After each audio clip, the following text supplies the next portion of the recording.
What's going on, everybody? What's up? What's up? Yeah, imagine that. I'm still sitting in Tornado Highlands because can't find no damn boots. But anyway, what up, y'all?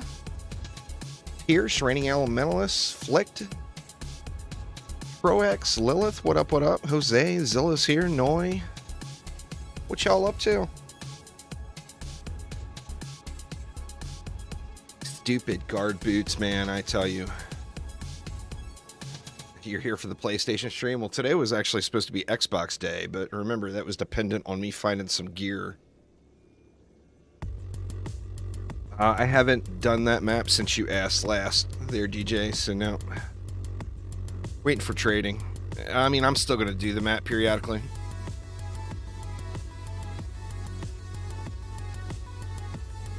But yeah, I'm pretty much waiting for trading.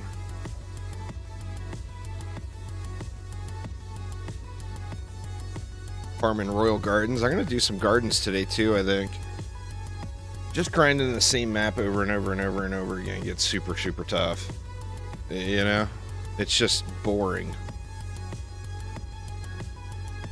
I'm going to load out of this one as soon as it's over and queue one up public. Tried doing Massacre Survival Summit, stuck at wave 19 or so. No, I'm not on PlayStation, DJ. I'm on PC. I'm still trying to grind out this same pair of boots. So I have yet to find a pair after 48 hours of almost non-stop grind here. Not 48 hours of gameplay, obviously. 48 hours of real time.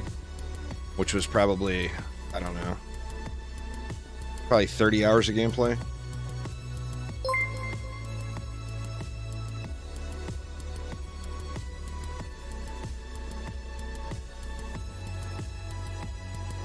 I don't think anyone expected it to come to Switch this year, Zebra. They've been very open about that, saying that they're going to get PC, PlayStation, and Xbox going, and Switch will get updates after. Nintendo is kind of what was one of the things that was holding everything back with DDA. So rather than hold everyone back, they're going to get the game in a little better state everywhere else and then get it over to Switch after all that's said and done. But they have said that they're going to make sure people get those login rewards. So even though the login event and everything is not there on Switch yet, you'll get the rewards once it gets caught up. Salmon with the sub, thank you so much. PTR means Public Test Realm. It means that the Episode 2 update goes into player public testing on Friday, meaning anyone that plays on PC can access the build and check out the summoner and everything. So I'll be live streaming it all weekend.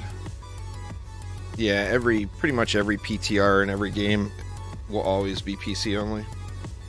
Costs too much money to try to do something like that on consoles.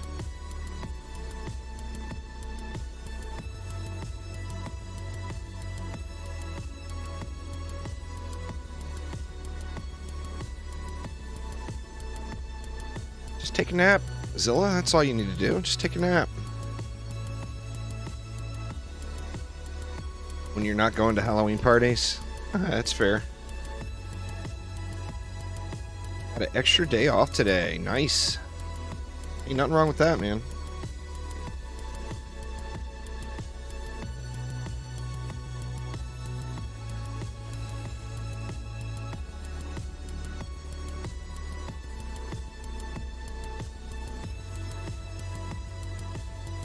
Probably better off hitting up Chromatic there, Reigning Elementalist.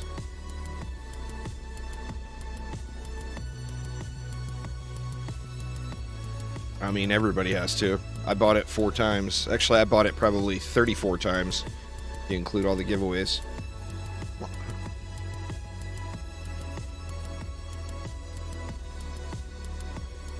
But yeah, I bought it for every one of my platforms. Plus, I have that alt account that I do the new player playthroughs and my wife's account. So I got it 3 times on PC, then once on Xbox, PlayStation, and Switch.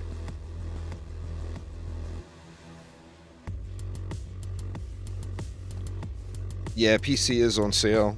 Halloween sale. Well, I mean, if you go at it with that approach, Raining Elementalists, they will just ignore you.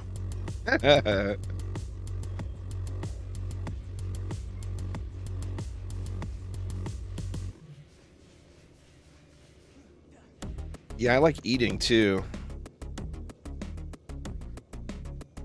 Eating is really good.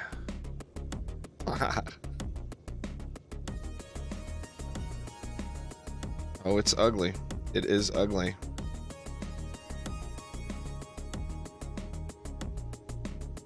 Yeah, the gear is random on those. All of the Act 4 maps, the gear is random with the exception of the Arcanist piece and the boss weapons. It's never worth farming on those maps. Like, a lot of people will AFK Foundries and Forges just because it's AFKable. But you're taking god-awful RNG and throwing god-awful RNG on top of it.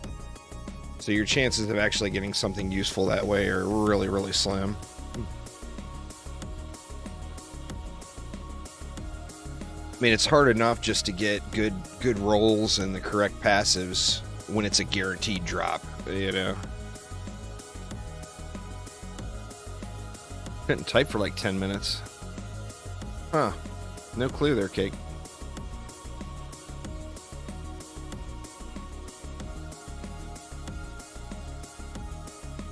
I don't even think I've done those on mixed mode yet. Eventually I'll do them just to get the check marks, but no reason to do those maps past getting the check marks.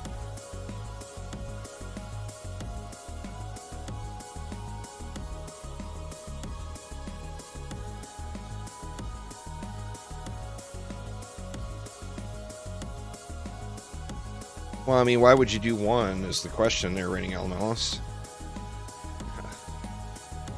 You got a 6-hero deck, man. Ain't no fun just using one. And you got all the other ones to play with, too.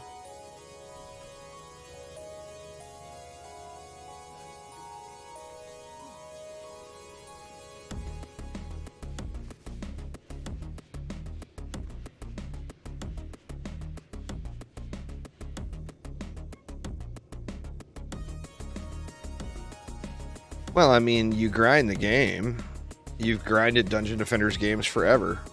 So why not just grind it out on one account and get all the things, you know? And then in hopes that one day they'll give us that cross save that they've talked about.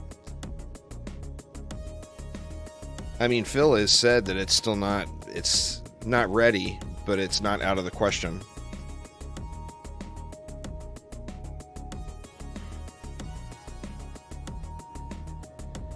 Right, let's see if this is the one. Where's that streamer luck people always talk about? Is it here? Negative, it is not here. Imagine that. But I got 16 billion there and 32 billion there. I'll take that. It's a good gold farm map, even if you're not getting anything. You get 2 pets that drop at high sell value. Let me get on out of here.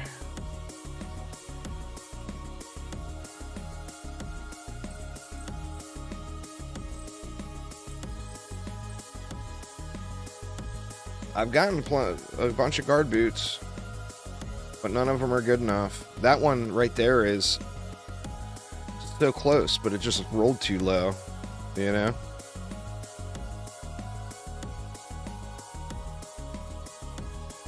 And we got that one rolled decently, but it has no range on it.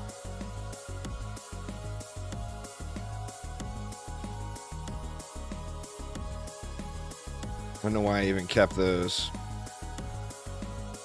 Just because they were 4 statters, probably.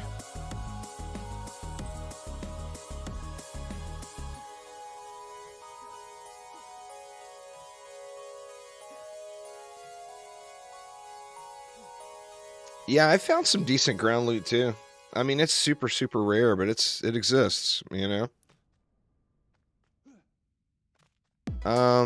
Well, 5 trillion isn't very much, but trading is coming, Capivera, plus you're gonna have to spend gold to unlock your runes. Like, I'm not happy with what I got, and I'm at 27 trillion.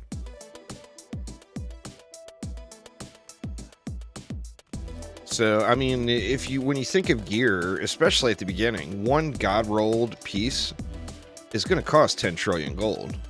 And nobody's going to let go of that for less than that. You know? Anyway, let's get it, y'all. There's got to be some boots in here somewhere, right? Maybe you guys will bring me some luck. So let's do this. You'll be at least 46 trillion today. Nice, nice.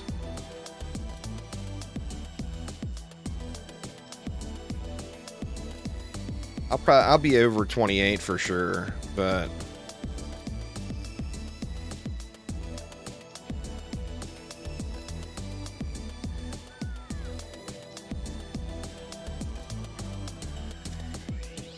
certainly no 46.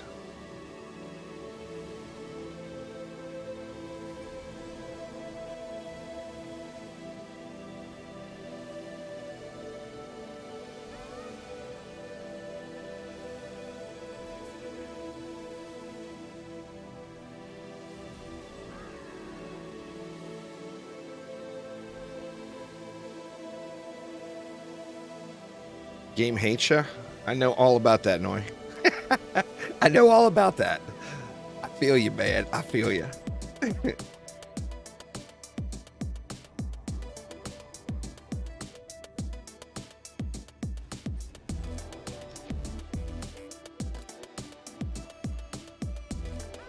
Oh, I'm super stoked about the Summoner. I'm hoping I can get a hold of some sort of concept art forums for some awesome thumbnails here for the weekend. I can't wait to play around with the Summoner. I mean, of course, I want it to be on live, but just having the opportunity to play around with it is pretty awesome. So I'm super, super stoked about the PTR. I'm going to be going early. And normally I do Fridays on Twitch only, but this week I'm going to do Friday everywhere.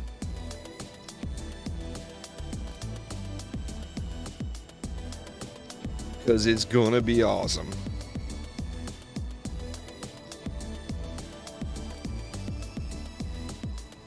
You do the tests, Jack. When you go up to the... Yeah, exclamation giveaway in chat, y'all. New giveaway started today. But when you go up to create a game, do the one that says tests. We still got a spot open, too. Anybody wants in? Hop on in.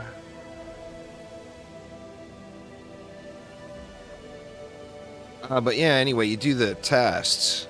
And there's 4 different tests, or 4 different boss tests, and 3 difficulties for each one, and each one unlocks a wing. So you get 12 sets of wings just for doing those. Pretty cool, really. Cake giving the old DDA mask away. Very nice, very nice. I'm sorry, did I say hashtag? It's exclamation giveaway. Sorry.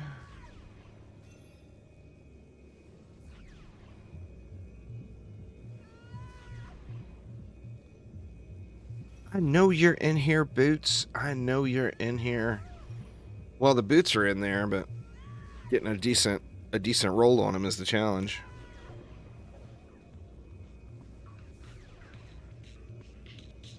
That is indeed the challenge. Oh, I would love that.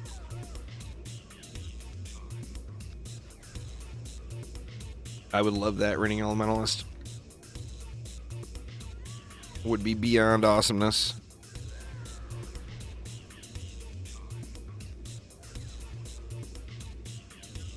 The challenge is having the patience to get the drop. Indeed. Your chances of having the luck to get it early are slim.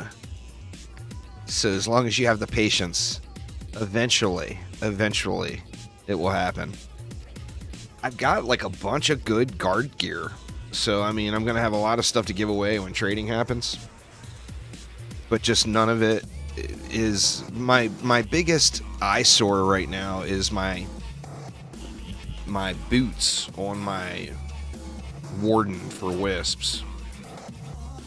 The biggest eyesore of all my gear. And it's a high rolled, or a decent rolled piece, but it's missing a passive. So I'm trying to find a piece that's not missing a passive, you know?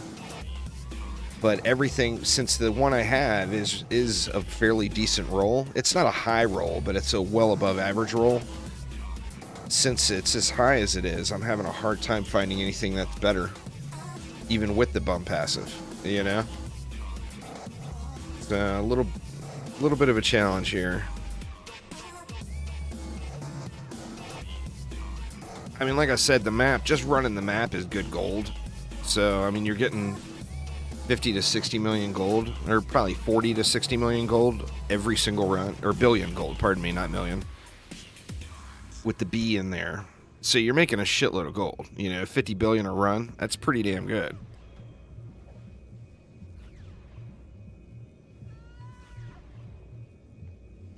Oh, yeah. Out of all of these boots I found, I'm not exaggerating at all, I've looted at least 300 or 400 pair of guard boots in the last 48 hours. Out of all of those, there was percent damage was on one item, and it was mixed with fort and a low roll.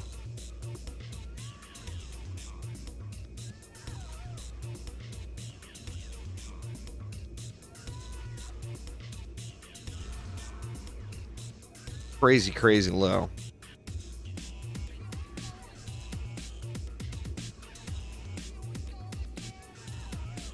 I'm looking for 2 of the 3 big ones. I mean, ideally, I'd like to have percent damage and power, but I would settle for any 2 of percent damage, power, or rate. But it has to be high enough roll where I get a DPS gain off of it, where it's worth, you know? I actually found one yesterday. It stinks so bad. I mean, look at the DPS of my Wisps here at level 3 are 6 million. Well, that was boosted. 2.4 million DPS. I found a pair of boots yesterday that were an upgrade, but it only gave me 1,000 DPS gain. I mean, that's not even 1%. You know? 1,000 DPS gain on something that's doing millions of DPS. It's like, oh my god, this is terrible. But it was just, it had the right stuff on it, but it was a lower roll, is the problem. I need something like in the 450 or higher upgrades, ideally with percent damage and power. But I would take percent damage and rate, or I would take power and rate happily and not complain about it. Can't wait for Friday. Hell yeah, man. Looking forward to it. I'm going to be going to bed early Thursday night and dragging my ass out of bed early Friday. That is for sure. Well, I mean, I'll get it because I'm stubborn enough to sit here on this map for days on end. Literal days. So that's why I'll get it. I'll get it, but I might be 170 years old by then.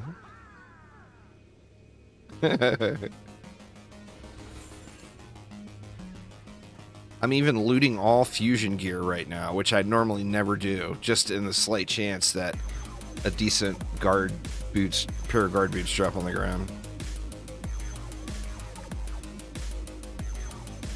Friday, the PTR launches. The summoner and trading, the 2 new maps. All that good stuff comes on Friday. I mean, obviously, it's just a PTR. It's not the live game yet. So the real excitement will come when it launches on live.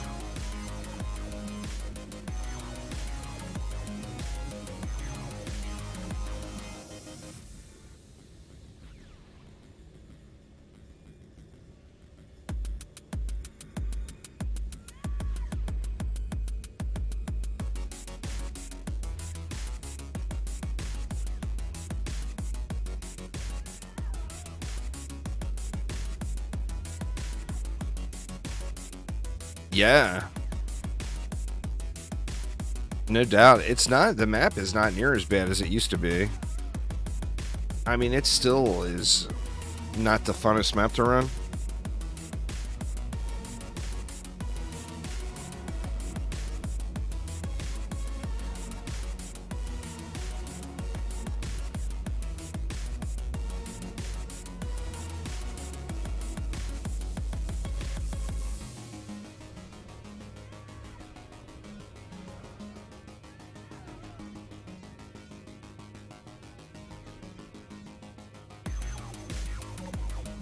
Somebody could probably make a whole lot of gold, though, off of guard boots. You are absolutely correct.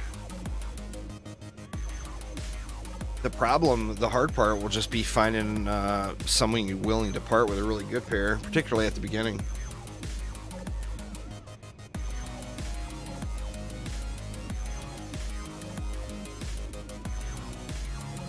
Where it will be really, really good is for... or where it'll be super helpful is for brand new players just breaking into the game, putting sets together. They'll be able to get sets really, really fast. And for helping out your personal friends, like if you have a friend that you get playing the game, you'll be able to help them get up to speed really, really quick.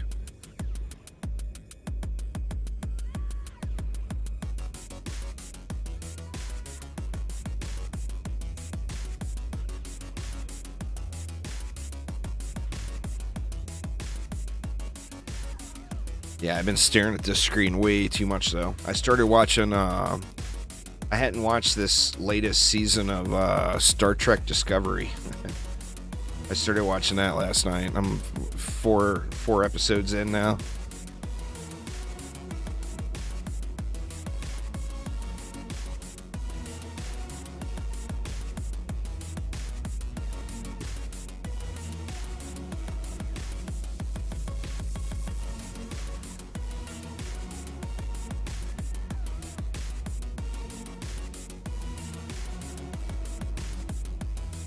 I dropped a little bit of rate off of my electric auras too, or range, pardon me.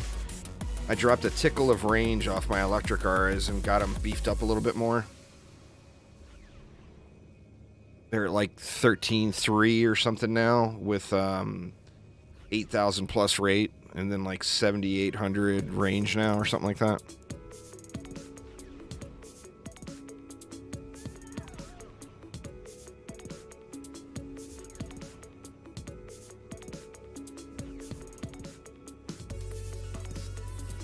Well, I mean, just playing the game, you'll get the fusion gear, you know?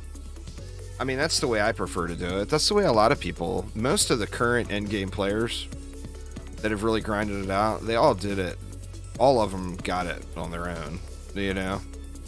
I don't know a single, like, decked out endgame player that got carried. I mean, they all went through and put the hard work and the grind in. But they did make it a lot smoother of a transition now for new players.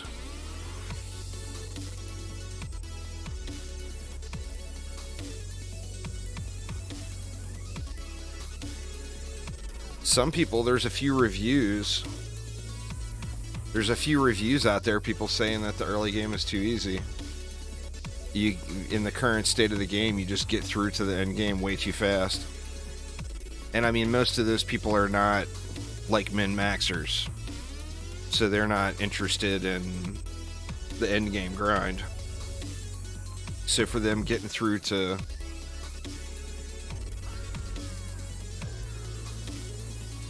you can put it on the separated island to make it more spawn killing. Yeah, I don't know why I don't know why I just put it there. I'm sure there's plenty of range. I've just always put it there. I think it's a product of habit over time, you know?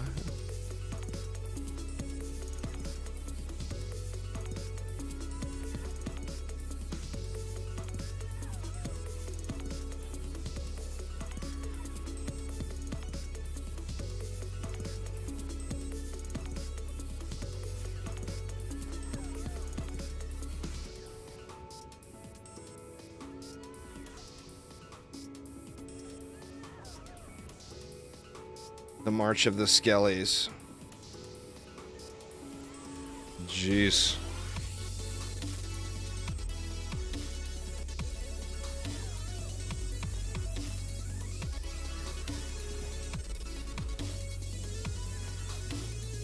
Yeah, that's what most people did, Lilith.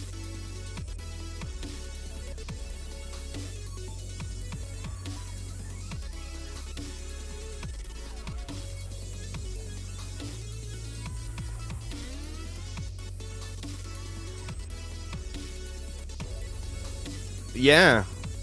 I mean, one weapon and builder pieces. The thing too, I mean, when you're first getting into a game and like you're getting that level 70 stuff and you're trying to break into Massacre, you're trying to not spend your gold and everything, but the gold that you're making is just nothing. So don't be afraid to spend it, because you're just going to make so much more once you get into Massacre. I mean, literally, this run here, each one of us will make like 50 billion gold.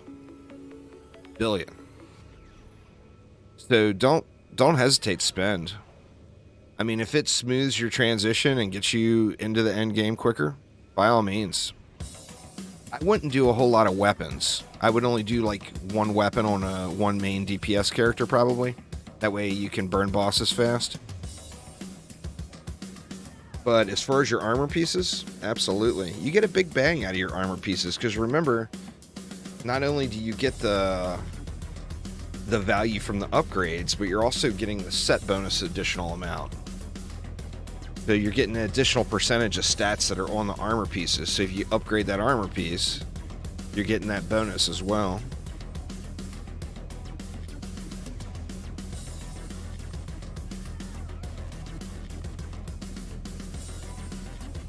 I'm still progressing. You never had enough gold to upgrade gear on your builders. The gold drop was just not there. Yeah.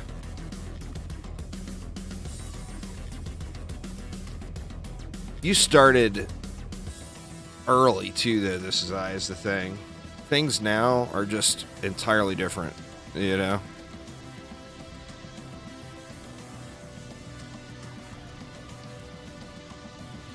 Well, I mean, this is I's been playing since the beginning, so it was a lot harder then.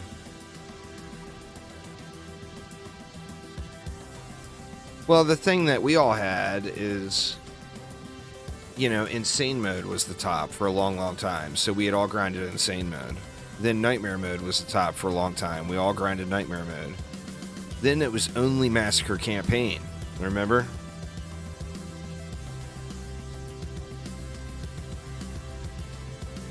No, the gold drop isn't different, but the challenge is.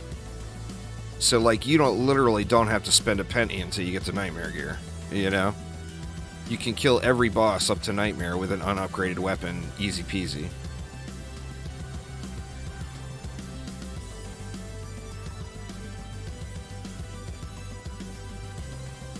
But, you know, with that, starting from the very beginning and getting the difficulties as they were launched, I personally never had a challenge with gold. Just never had an issue with it. And then once I started getting gold, I started blowing it on everything.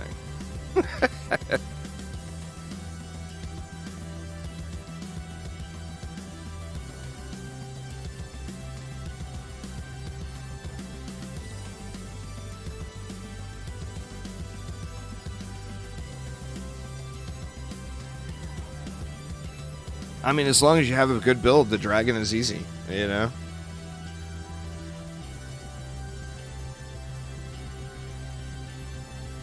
Well, I mean, I'm referring to using meta defenses, you know? Obviously, if you're going through and just using whatever you want, and it's not necessarily the best defense for the task at hand, you know, you're going to have a different experience.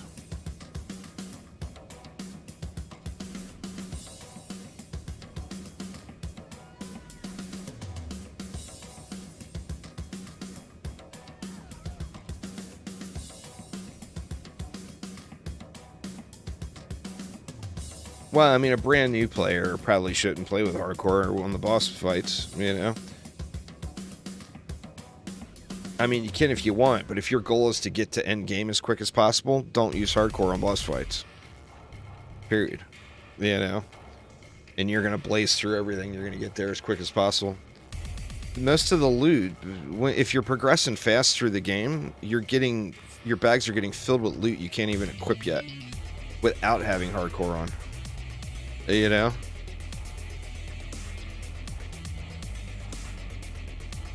Alright, let's see you. Shiny boots, where you at? There they are. Well, boo. Just boo. This is what I'm trying to replace. See, they don't have a great passive roll on it. They're completely missing a passive roll.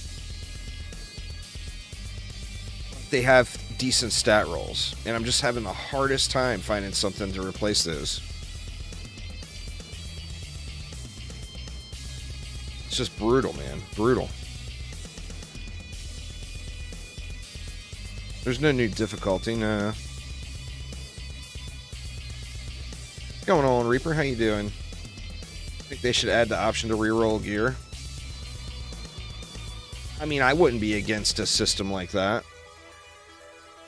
But I think the challenge there is something like that is going to be a ton of development time. And you got to remember, you know, Phil gets support, but Phil's basically, he's on his own. I mean, he gets support from the art team, and if he needs something from one of the other team members, of course, they're going to help him out. But he's basically, he's the dude, you know?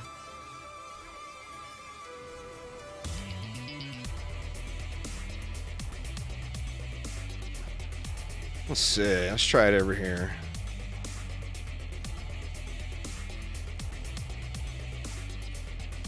I don't know why I just started putting them over at the other side, to be honest. I've just always put them back there.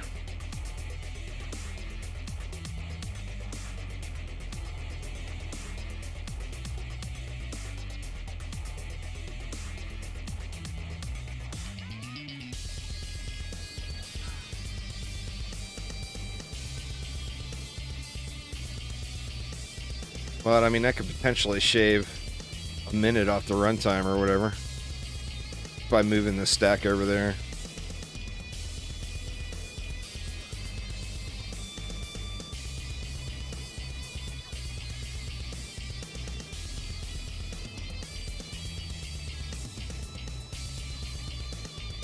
What are we doing here? Somebody overspent.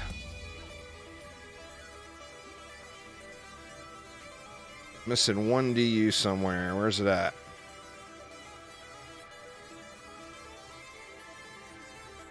Oh, there it is.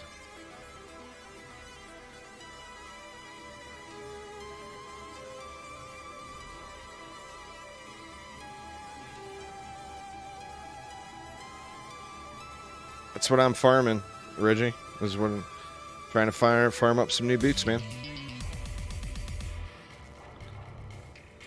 The end Thangs is what I'll do when I get frustrated because the boots don't drop.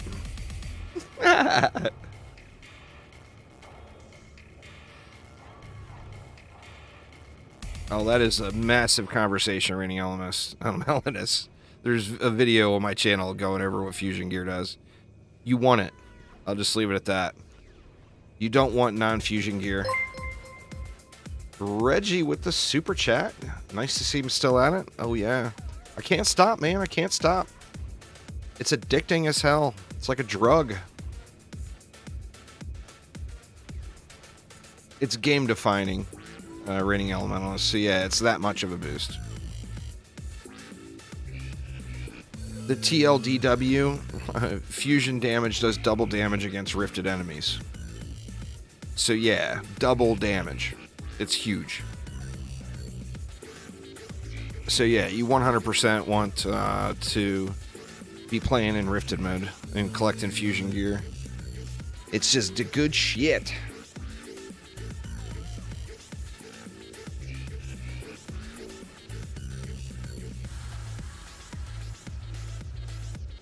DDA Anonymous? Oh, man. Oh, I am not afraid to admit I have a problem. So I made it to step 2.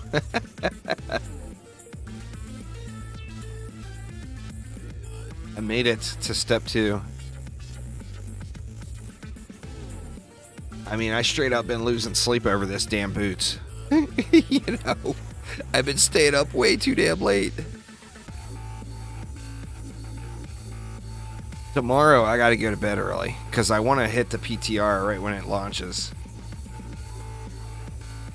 Get that summoner going. I'm gonna take a couple minutes to figure the loot filter out, too. Gonna have to do some loot filter figuring.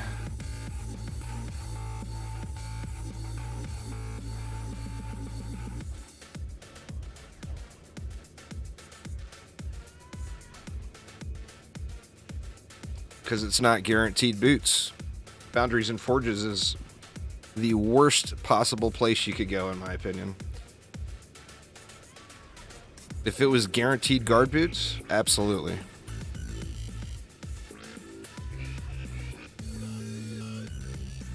And the RNG is already terrible. I'm not going to farm a map that doesn't drop what I want, you know? If it's not guaranteed to drop it, I want nothing to do with it. The RNG alone is just so bad.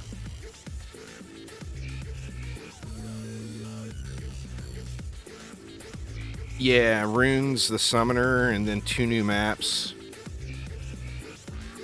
Oh, they're allowed.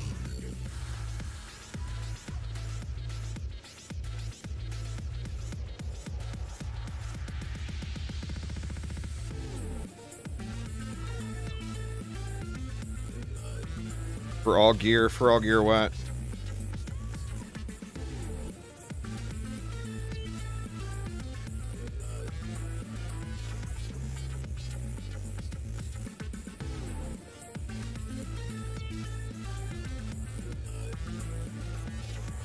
Yep, I have to farm runes too.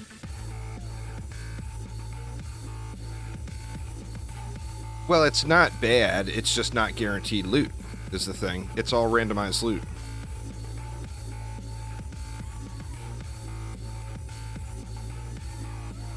So, a fast way to get a bunch of randomized loot? No, thank you. I get guaranteed guard boots every 15 minutes. You know?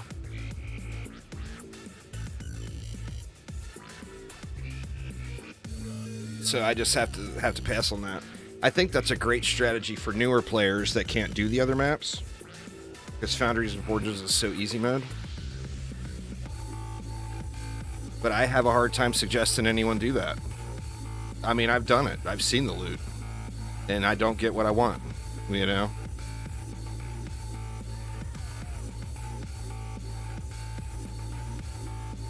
Now, how much of that is RNG hating on me?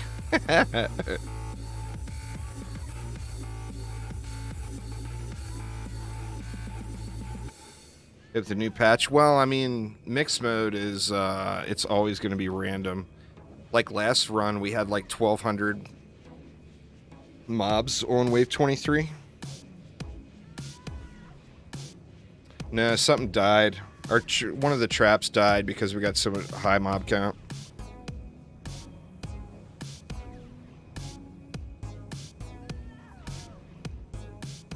In fact, let me just go check the other ones here. Yeah, we lost this spawn camp one.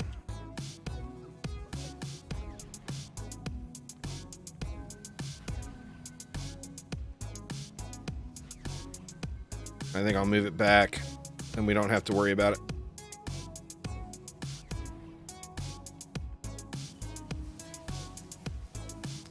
Well, mixed mode, that's what mixed mode is all about. It's a randomized lane schedule every time. So the number also, if it's gone, it means it's effective. Yeah, it's true. It's true.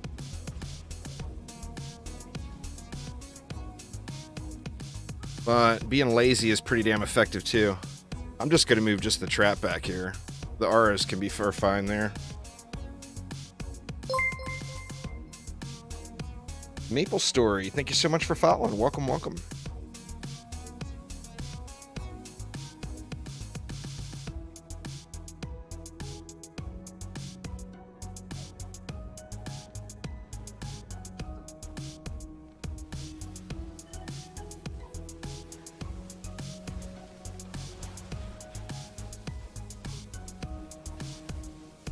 Jeez, man. Mad Skelly's here. We got Skelly's up top there now, too. And now they're back here.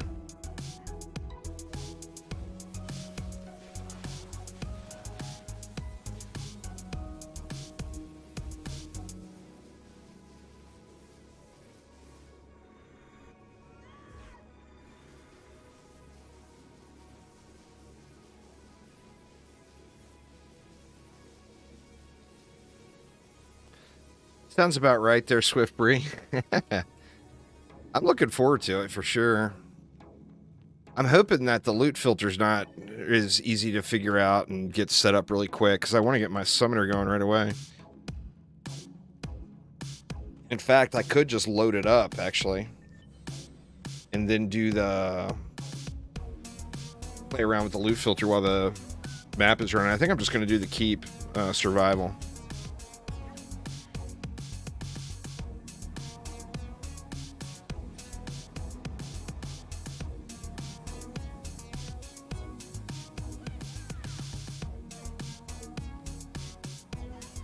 That's probably, I'm certain that's probably not the fastest route, but I think it will be the most chillaxing route. Give me an opportunity to read patch notes and stuff.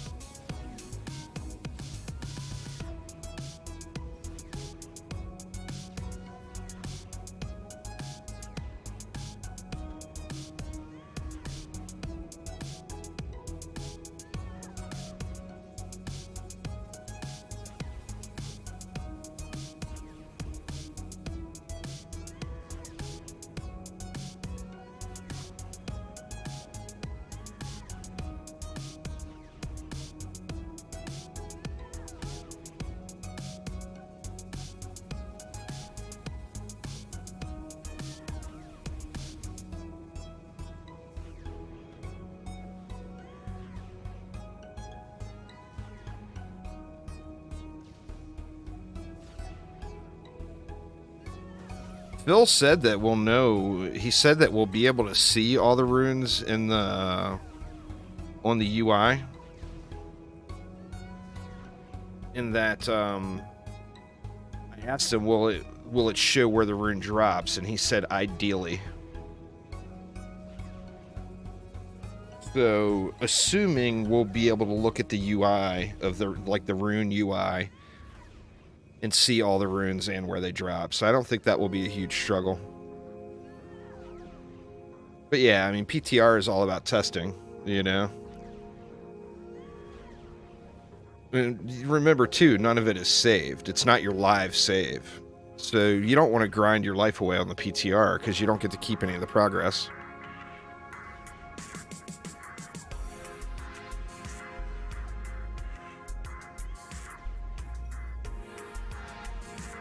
No, don't think so there, Reigning Elementalist. Don't think so. Hence progress. Low blow. Low blow, I realize.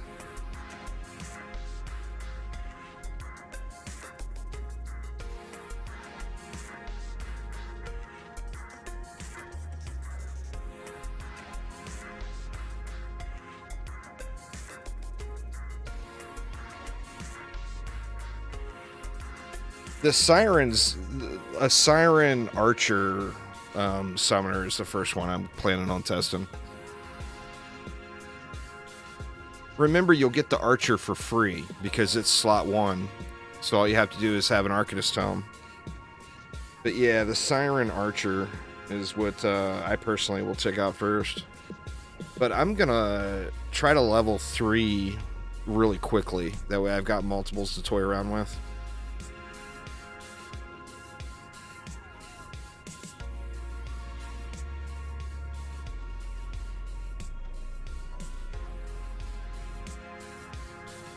I think it's just something different, you know? For me personally, it's something new and different is why I want to play with it.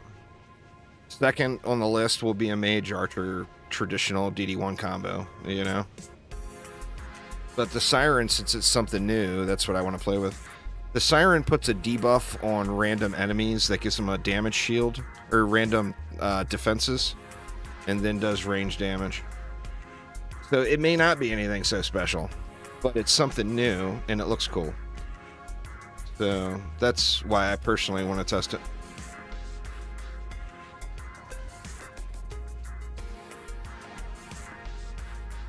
Just go back and look at the forum posts. All the stuff is in order.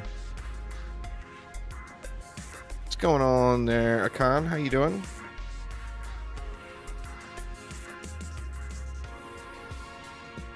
Oh, it's Panda Bear. Gotcha. Gotcha.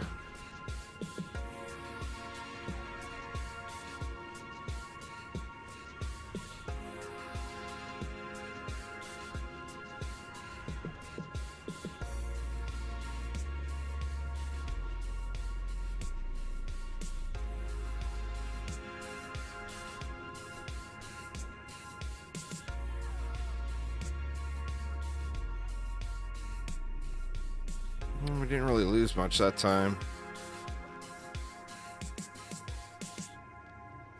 Oh, somebody repaired that one. Derp. This is Eyes over there. I haven't been done any endless mode in ages. Until they get leaderboards, there's no reason to really do it, other than if you enjoy it. If you enjoy endless mode, then by all means go ham, but the big deal with that is leaderboards. You know?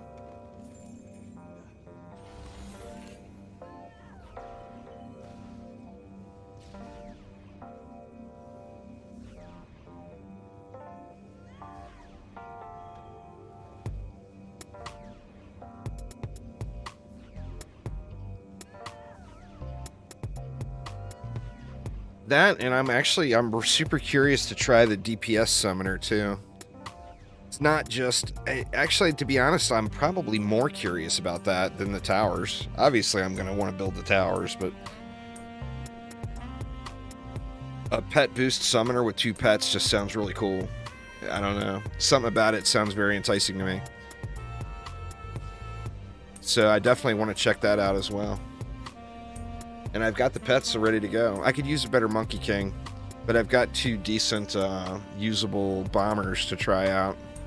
And I've got 2 Monkey Kings that are worth trying out. One of them could be better. But it's still not terrible, you know?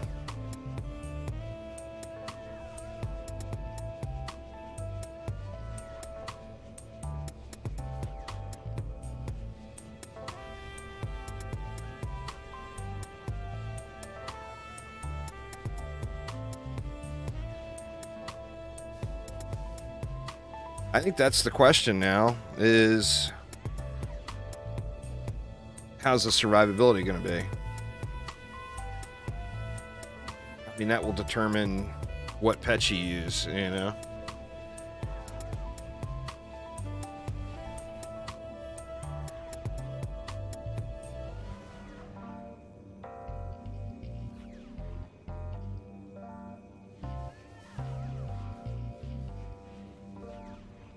Lost an electric aura. Yeah. That's the end of the wave anyway. We just had a rough one with the mob counts at the beginning here.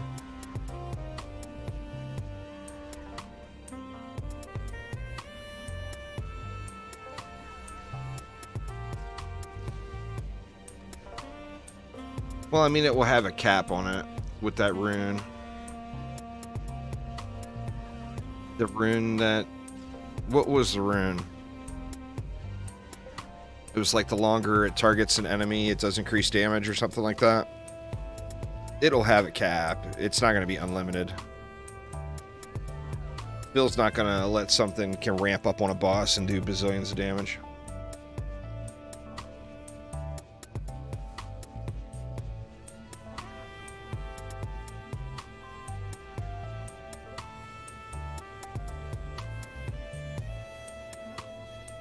Yeah, you would think so.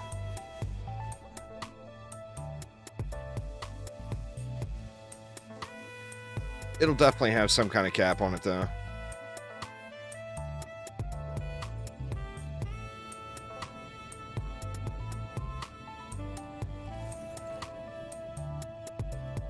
All right, where you at, booties? Boo. Boo, boo, boo on the booties. Actually, not a bad little wizard, but I think I've already got a better one than that. Have to look. This is I've got all the swords. It always pops for me. Like, it will show swords, but then it always ends up, like, popping and the loot converts.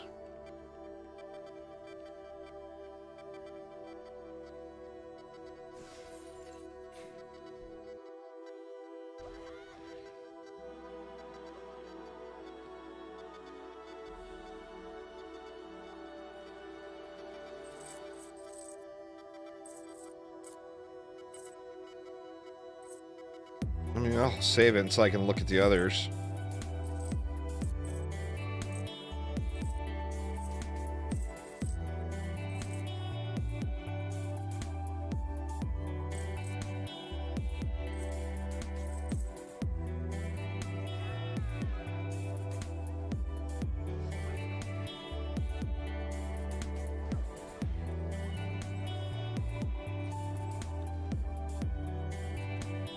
Yeah, we'll see. I mean, not being able to shoot through walls sucks. I think that's going to be its limiting factor, you know?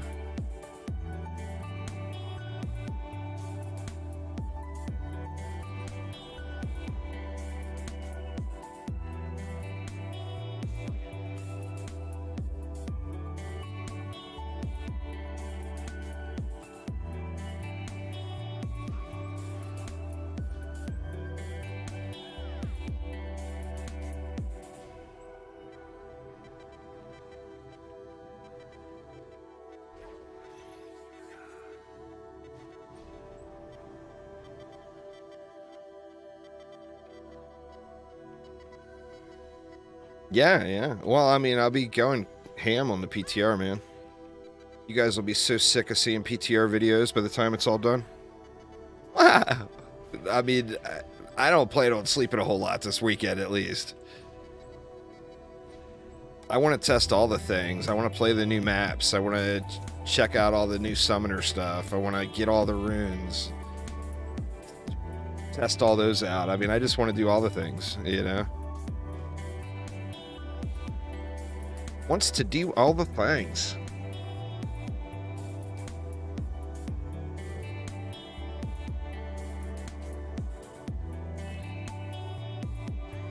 So absolutely, I will be putting out all kinds of stuff about all of the things.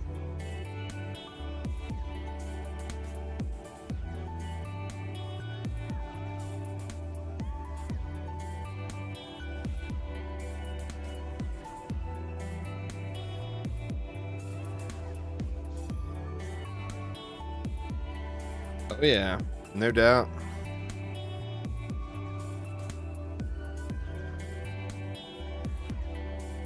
They haven't officially set a time yet, CZ Max. I'm gonna guess it will be probably early afternoon Eastern time. But I mean, they haven't officially set a time. Phil's here lurking. I don't know if Phil's got a time in mind he wants to share, but you know he's lurking. Taking all his little clips and stuff.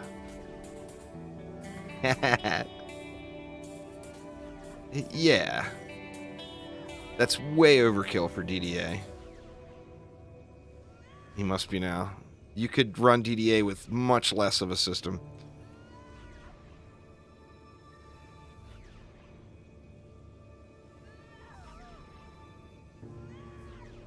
So, absolutely.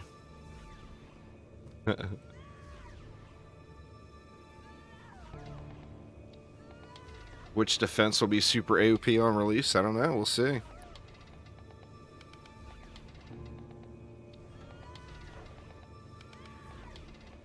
I'm just as excited about checking out the mage as the Siren. The only reason I want to check the Siren out is just because it's a new thing, you know. Archers I'm kind of worried about. I would love for archers to be really, really, really good. But at 2 DU, I just wonder how good are they going to be? Is it just going to be a magic missile? You know? Are we going to be using them as walls again? Like in DD1? You know what? I mean, we don't know.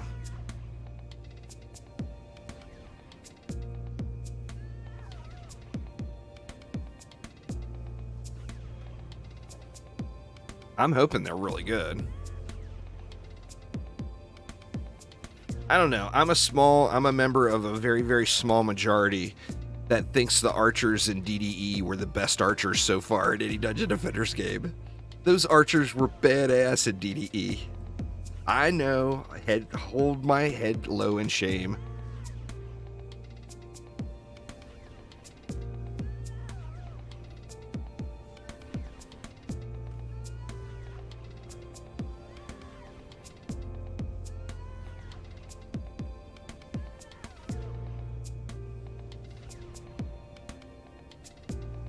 I mean, I think it comes down to how Phil wants us to use them.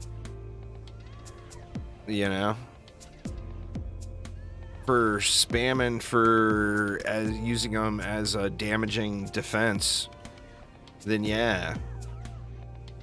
But then if we're going to be using them as walls again, and that's what they're intended for in DDA, I mean, we'll just have to see what form of archers launch.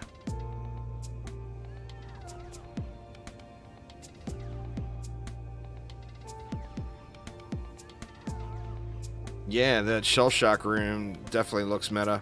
I think CC will probably end up being taken up a notch in this one, and CC is already really strong in the game. But we might find ourselves not using like gas traps and ensnare arrows, or we're gonna get a slow off of explosive traps. So is that slow gonna stack with an ensnare arrow? Do we need an ensnare arrow too? Or what rune is the ensnare aura going to get? Is the ensnare aura going to get a rune that complements? I mean, we just going to have to look at the stuff, But like this, as I mentioned a while ago, the PTR is not for finding optimal paths and all that stuff. It's for testing. I mean, it's a testing build. It's not even final. What comes on the PTR will not be the same thing that launches on the live game, because right now it's untested by the masses, and we will break the shit out of this stuff this weekend. You just watch. That's the joke for PTRs. If you don't break the game so bad on PTRs that you got a hacker flag, then you're not testing right.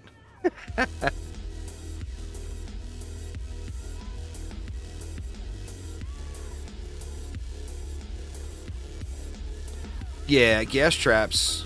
Oh, what was that? Gas traps on a lot of maps, if you're playing solo, will really stretch your time.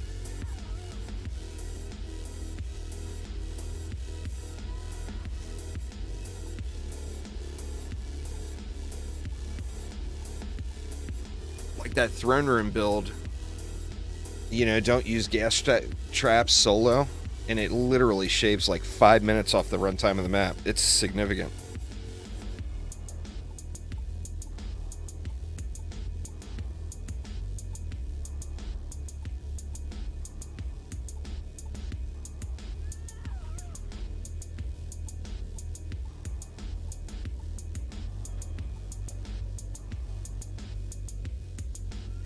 Well, it's some things. I mean, like, I play the PTR for Diablo 3 every season. But I ain't gonna lie, I'm not testing Diablo 3 I'm having fun playing the upcoming season and seeing what I'm gonna want to do. In DDA, it won't be the case. I mean, for DDA, I actually want the game to launch.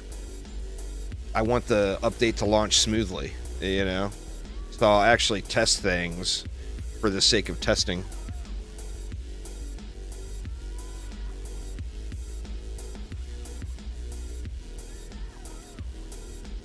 Yeah, man, that Diablo 3 PTR, it is all selfishness. I do that all for me. And I play it every time, every season, you know?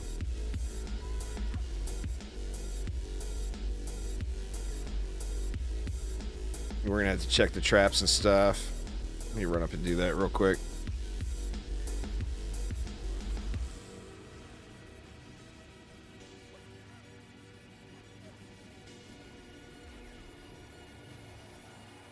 Nope, somebody else already hit him. Yeah. It was actually really good, besides the immoral part. The game itself is probably one of the best mobile games I've ever played. But they just had to do that to it. What the hell? It was a really good game, though. I mean, literally one of the best mobile games I've ever played. And they just completely turned everybody away by that monetization.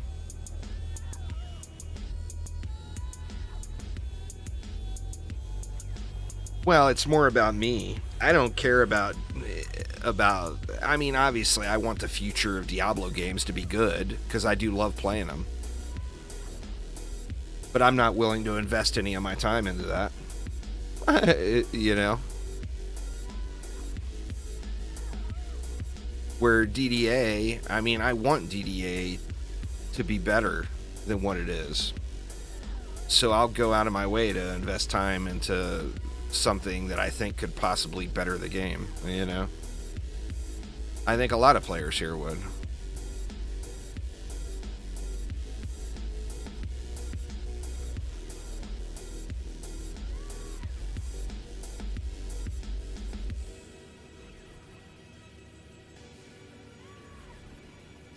Yeah. When they made the change and got all the enemies are rifted. Fused gas traps are not what they were originally. I'm actually not going to be using them. I'm going to do a PDT explosive trap set, and I'm going to place non-fused gas traps. I already got the hero set up ready to go. Just need the update to hit.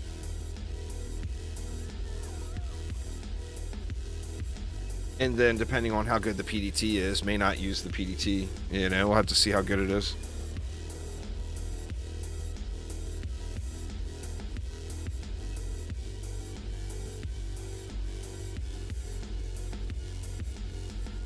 Well, it does that when it's not fused as well.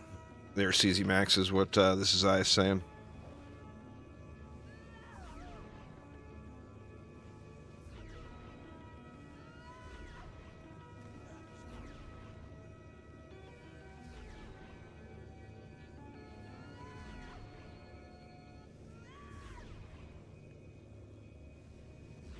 Where, like when Massacre or when Rift Mode first launched, having a fused gas trap was huge. You know, it's just not the same value as it was.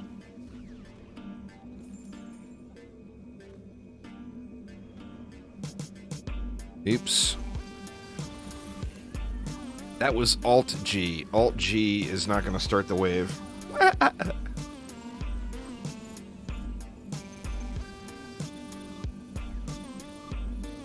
I'm curious what the ogres are going to look like. I mean, I may end up spamming the ogres around just because they look so awesome. I'm curious. I mean, you know they're going to be crazy expensive, or they told us the DU cost already. But they might just add so much fun that you want to use them, you know?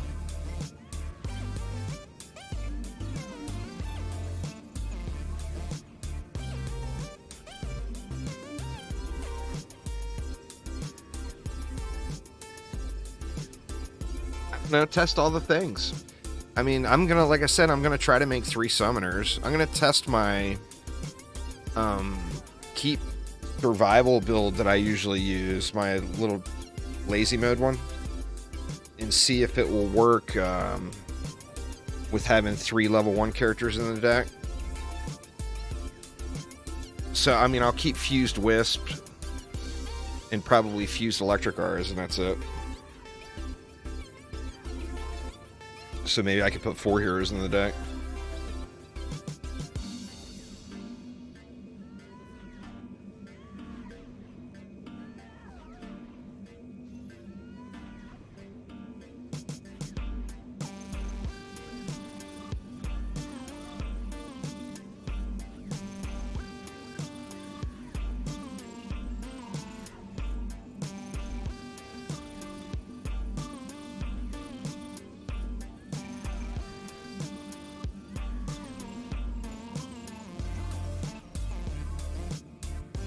This has got to be the one, right?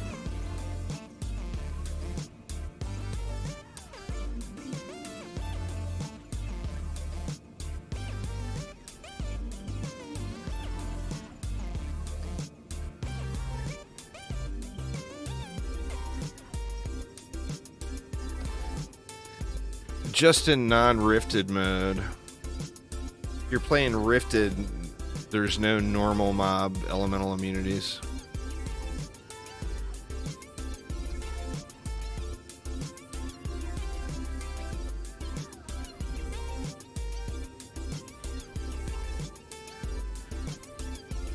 You gave up on Royal Gardens?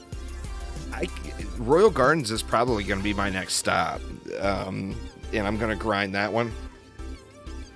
I'll be going back and forth when I'm playing. Now, obviously, this weekend, I'm going to be streaming the PTR nonstop. But, like, at night after stream... Well, this weekend I'll be on the PTR the whole time. But after this weekend, I'll be going back and forth. I'll be doing some PTR and some live game.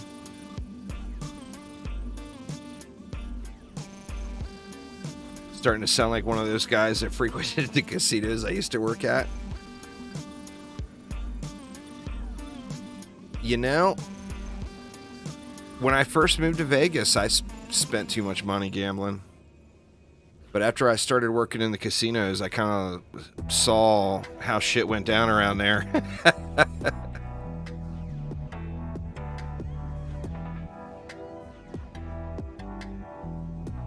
I mean, I've seen some pretty sickening things, man. Like, on many levels.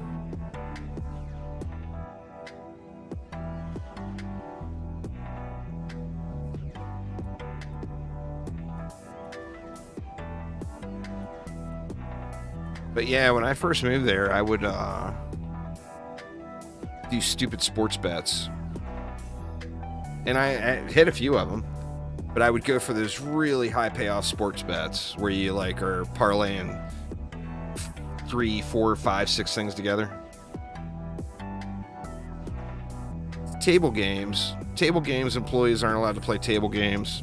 Slot employees aren't allowed to play slots.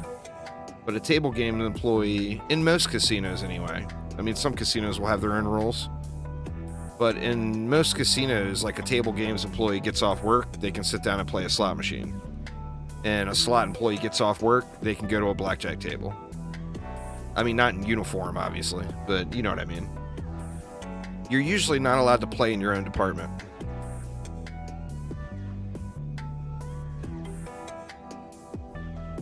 But, I mean, after I started working in casinos and seeing what was happening, I still placed a few sports bets, but not stupid stuff anymore. I would just kind of bet more for fun than thinking I'm going to be rich. And, you know, when I was in Vegas was when every casino you went to, there was free drinks. So I would sit at a slot machine and pop a $20 bill in a slot machine or whatever and sit there and just... you know, play a nickel at a time or whatever, and suck down some rum.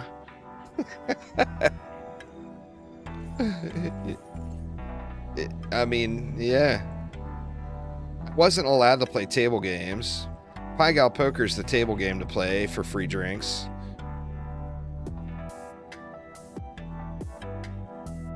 Oh my god, are you kidding me?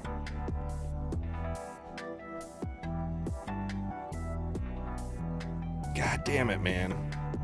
So brutal, man. The RNG is so brutal. Alright, one more. Just one more.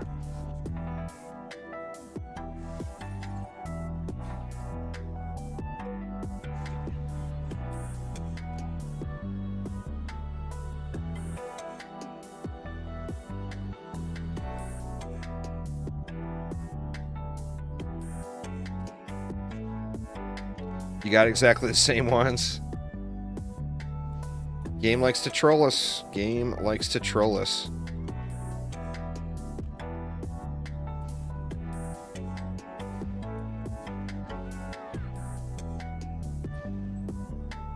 Every time Phil sees 400 plus upgrades, bad stat rolls, he the devil gives him a portion of his soul back and allows him to live a year longer. So, I mean, Phil will be immortal by the time it's all done.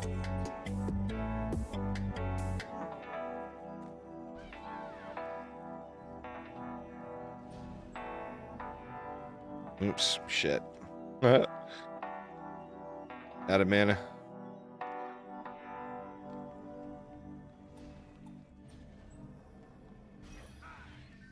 There you go. Appreciate it.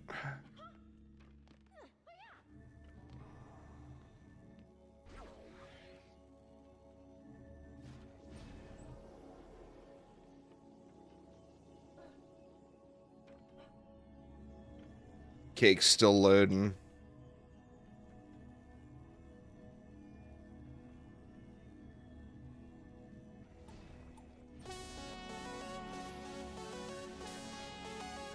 Sweet.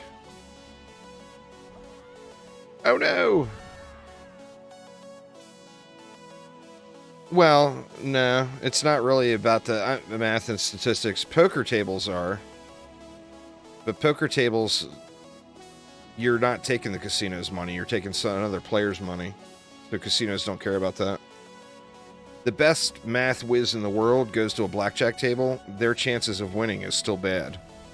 They just have a better chance of winning than the guy who can't add. Hey, you know? But it's not guaranteed winning. The house advantage is still in favor of the house.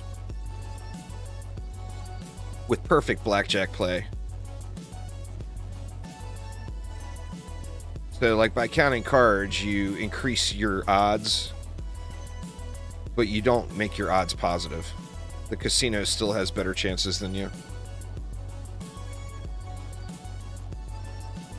No, we're going to be doing them probably a week from Friday.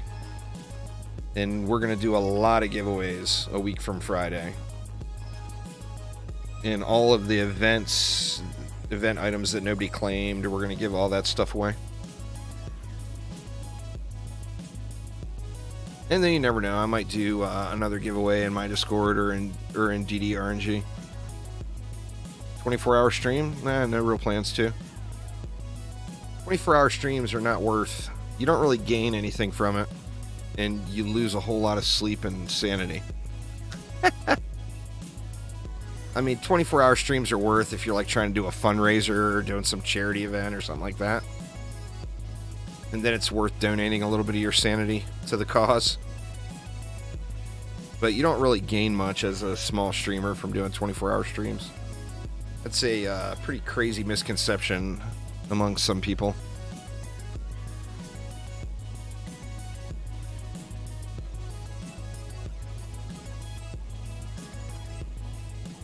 I mean, I'll do 24-hour streams again, but I don't intend to do any 24-hour streams right now. I got none scheduled.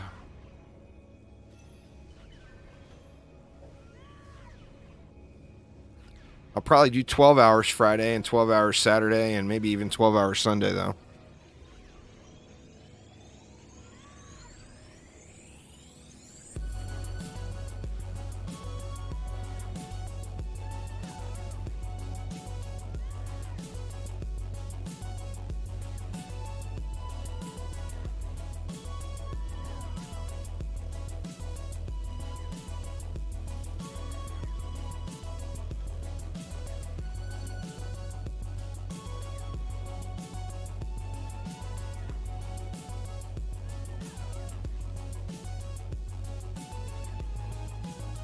Traps.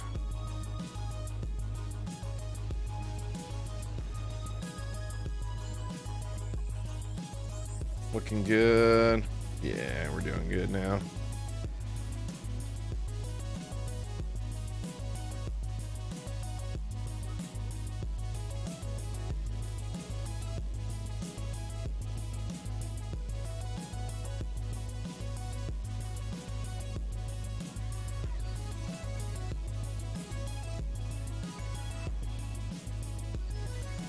Well, I mean, the main thing with streaming of any amount of hours is you got to make sure you're enjoying yourself, right? how much are you really going to be able to enjoying yourself at hour number 22 of a live stream? You know, I mean, by that stage, the enjoyment is just gone. It's time for taking a break and getting something to eat and taking a nap, you know?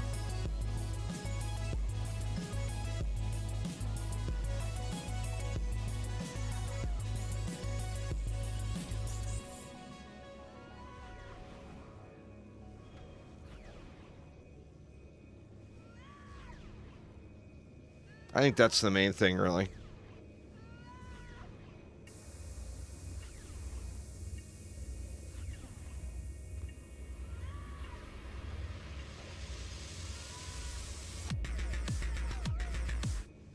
You know, like, even though I might play 24 hours straight in a row, I mean, I'm not going to do that for the PTR, but like, I've been grinding right now in preparation for it. But, I mean, I'll get to a point in the evening where, like, I'm watching a movie or I'm having dinner and I just have done, like, an AFK build and the map is running. So, I mean, there will be, like, hour and 20-minute keep runs. I think I did a run of this one last night when I had to stop midway and go to the store. That took like 2 hours and 15 minutes or something like that. There's no release date yet, Lord Rymax. It'll be around like the beginning of December-ish, something like that. I mean, it hasn't even got, the build hasn't even gone into testing yet. So there is no release date.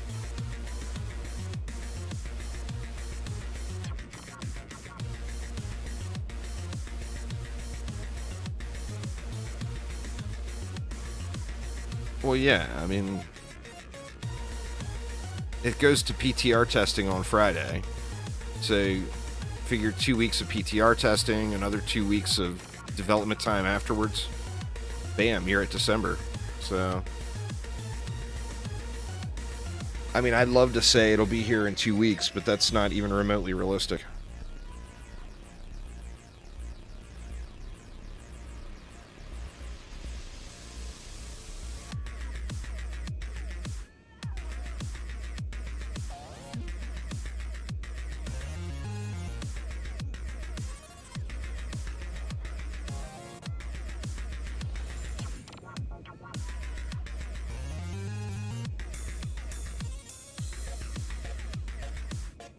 After this one, I'll make a new group, maybe swap maps, go do a couple of Royal Gardens runs, and then we'll come back to this one.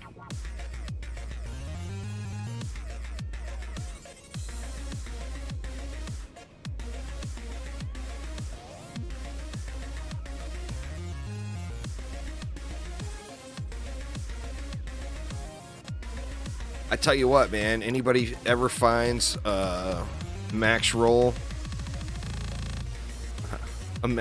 piece that's got power and percent damage on it and the stats, that is going to be like one of the most valuable items of the game on these guard boots, I bet.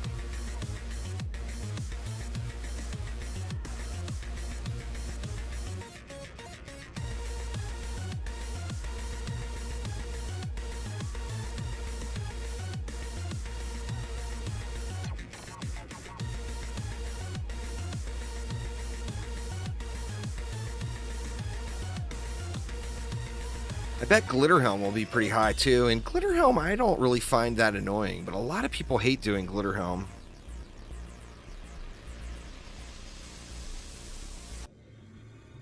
Glitter Helm has never really bothered me that much.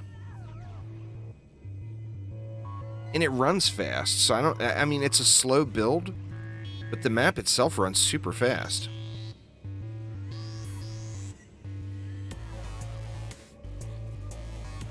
It was actually one of the quicker Wave 100 survival maps.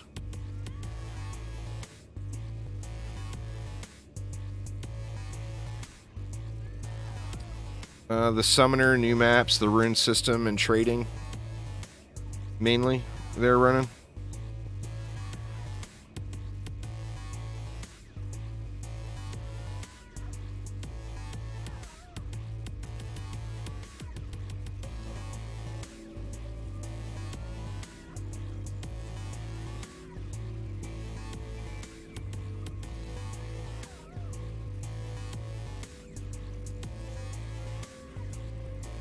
Yeah, it's always been one ogre.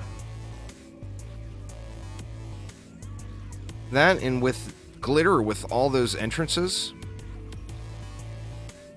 the mobs just blast out of the map. I mean, it takes like an extra minute to build versus, you know, one of the faster maps.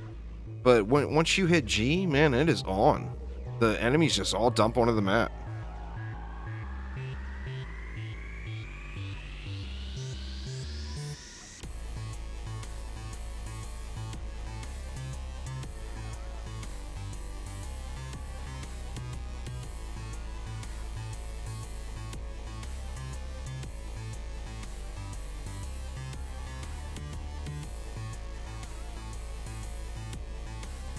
I gotta look and see what I need more. Another Monkey King or...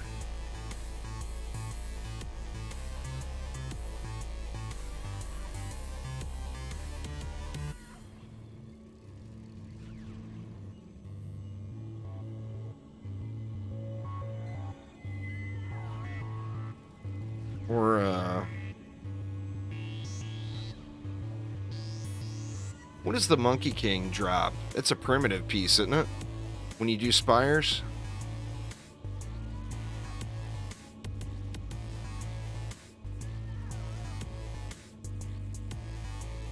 Primitive boots.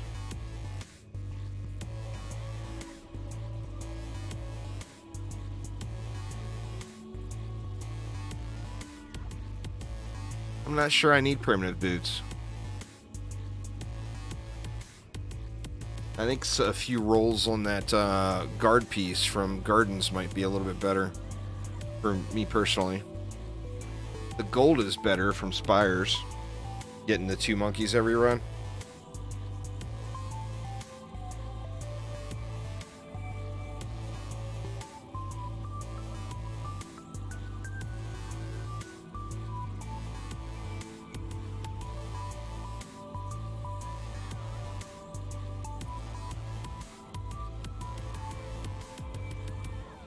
Well, that's the thing. I've got, I'm pretty sure I've got sets already. Remember the DST was so meta early? So I grinded the living piss out of primitive stuff real early. When the fusion stuff started.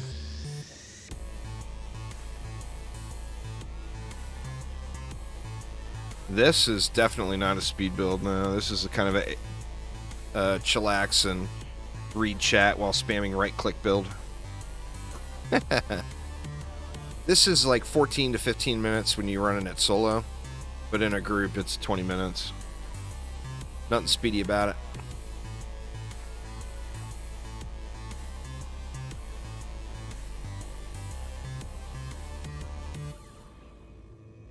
Yeah, this is the old Netflix build for sure.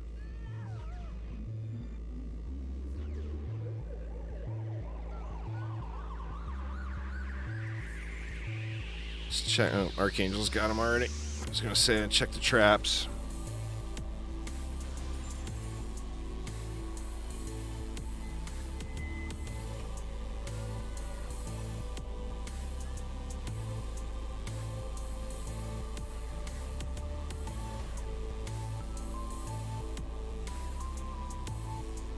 It depends on how good it is. Their lime. I mean, that will be hot items if they're super high rolls. If it's just rando spinning still gear, it won't be worth much. But I mean, high rolled piece, it's gonna be a challenge to find.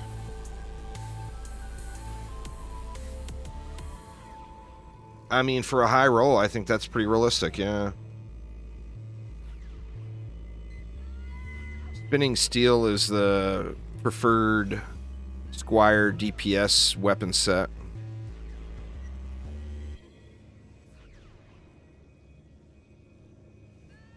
I'm probably going to give a few spinning steel sets away when trading hits.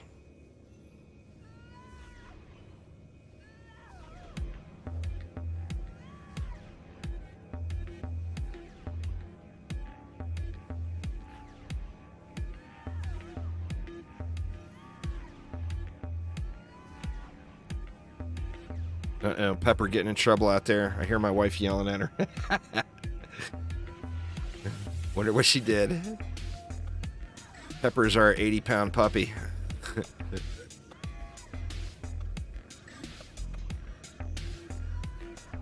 She doesn't quite realize that she's a big girl now. And she still likes to act like a puppy, even though she's, like, huge. Well, not huge, but you know what I mean. She's big enough.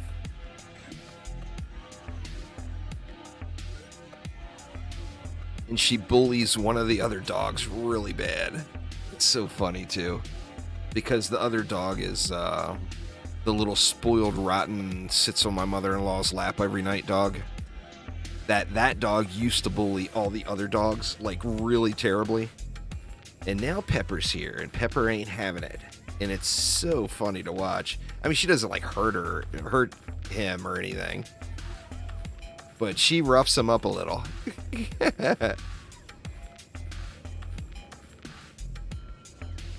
like, paybacks are a bitch, aren't they?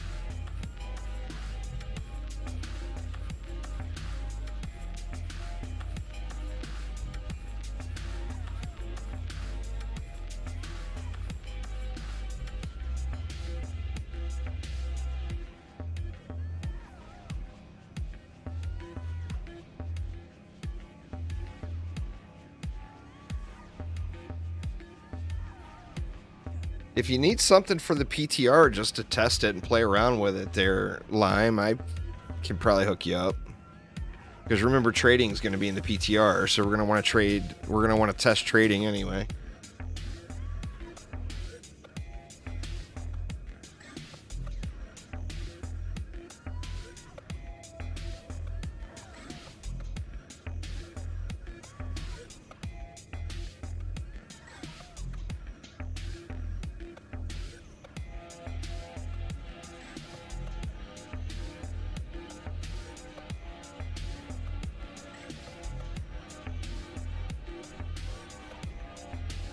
Be the first one you try out. They're fun. They're definitely fun.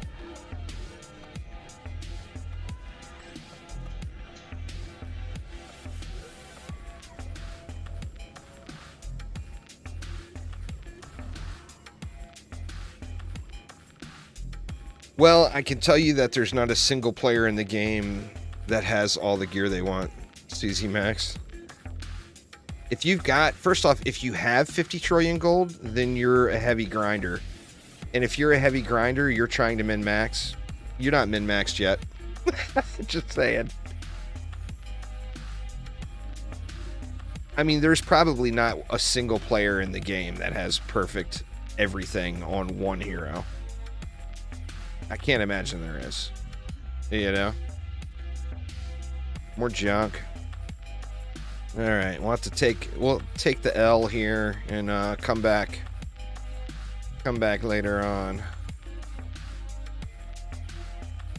Aramir doesn't have all perfect gear. He still grinds nonstop trying to better his gear. Oh, shit. Sorry, y'all. I hit the wrong button.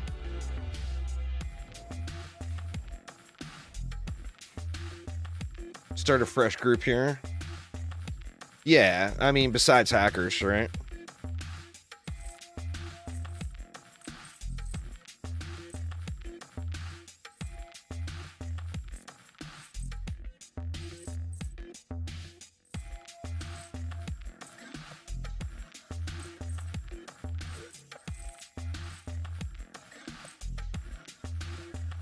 What a bummer, man.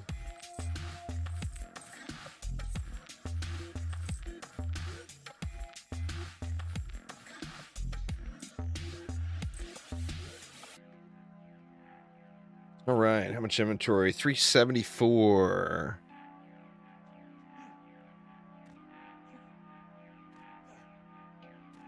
What's going on there, Marco? How you doing?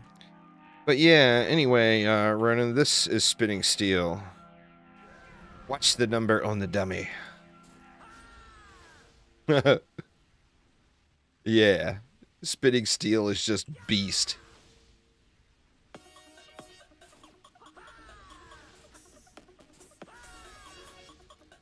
$104 million times 5 is what I'm doing. That's what, 520 million damage every 5 seconds. That's over 100 million damage DPS just from my spin. And that doesn't count my Monkey King that's doing another 120 million DPS.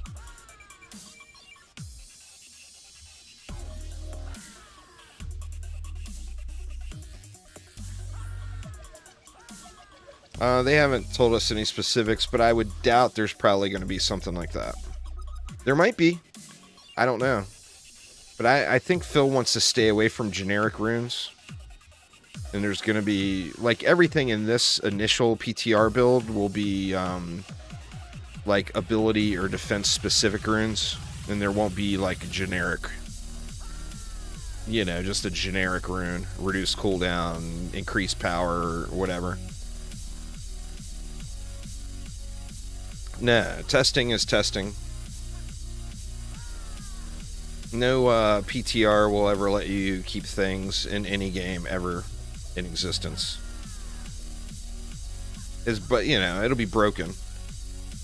So we'll find broken things. They're not going to let us reap the rewards of broken things. When it's, I mean, that's the intention, is for us to find broken things, you know?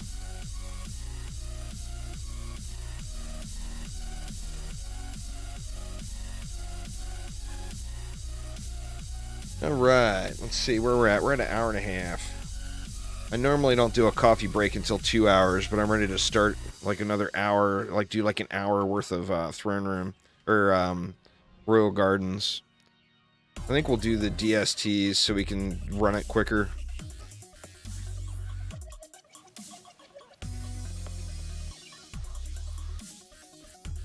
But yeah, I got, what? Couple pages of primitive gear, a couple of pages of minor gear. You know, obviously looking for boots here. I've been doing a little bit of boot farming, as you can tell. I need to just go through and trash all those. I've been getting rid of all the ancient gear. But, like, most of my characters are already set up. Like PDTs, for example.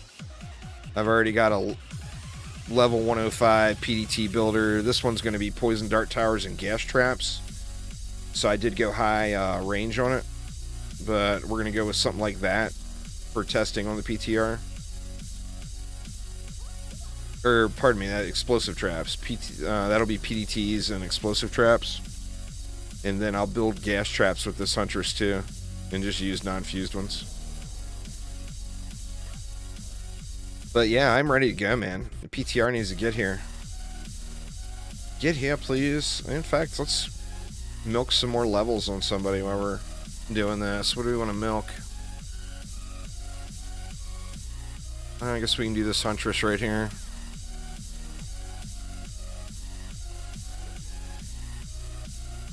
So, before we get that going, I think I am going to go get another coffee brewing real quick. So give me just a few minutes, y'all. Like I said, I'm a little early on the coffee break, but I am out. And I gotta pee. So before we start this Royal Gardens grind, that'll be before regrinding the Highlands. Let me go make another coffee. But anyway, yeah, give me just a minute, y'all, and I will be right back.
All right. Sorry about that, y'all.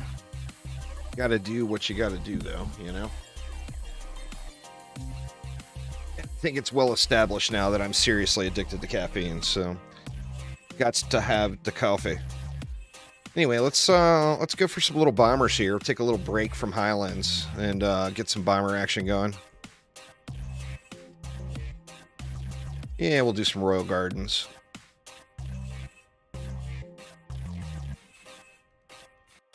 Let's get it.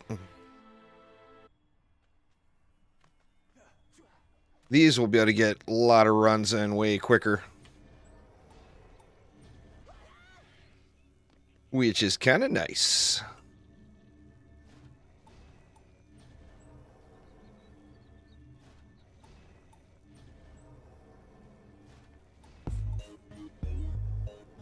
A little wonky on that one, but that's all right. You got some chocolate peanut butter ice cream. Oh, damn. That sounds delish, man. Hook it up, Aramir. Hook it up, man.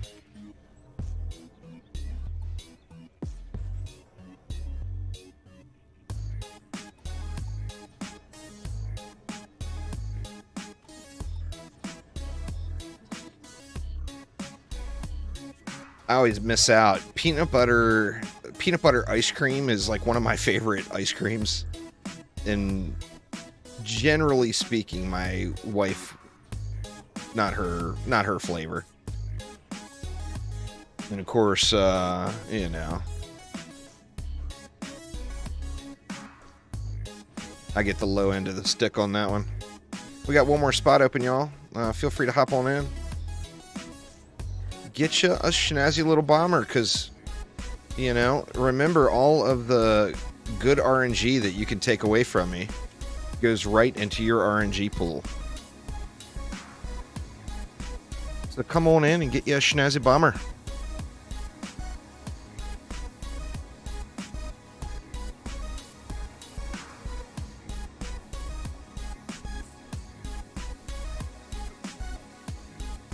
Just remember, don't stand up here or you'll get thrown at. So stand at least on the ledge here below.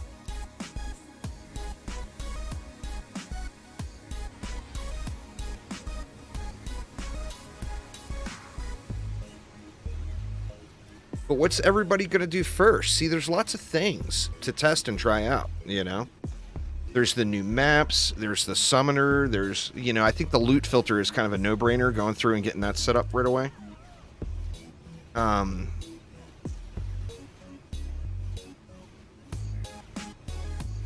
And then runes. I mean, obviously, we're going to want to test runes, right?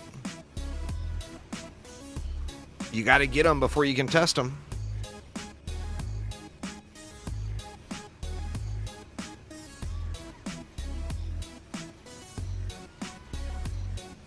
It'd be cool as hell if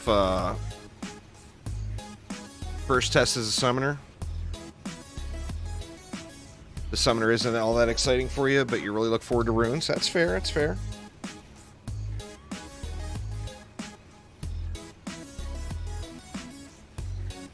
I don't know what... I mean, we got to see what all the runes are, you know? Probably playing with the summoner and getting them up to snuff. Hoping your friends will pick it up now that DDA is on sale. Yeah, man. Join my Discord server too, Briskful. There's always people playing.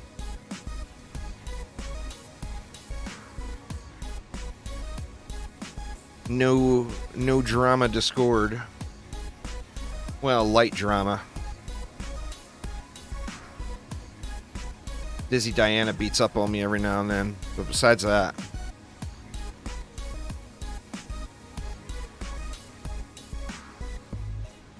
Well, runes aren't going to be random. They're going to be target farmed. So you'll have to do the right maps to get the runes you're looking for, you know?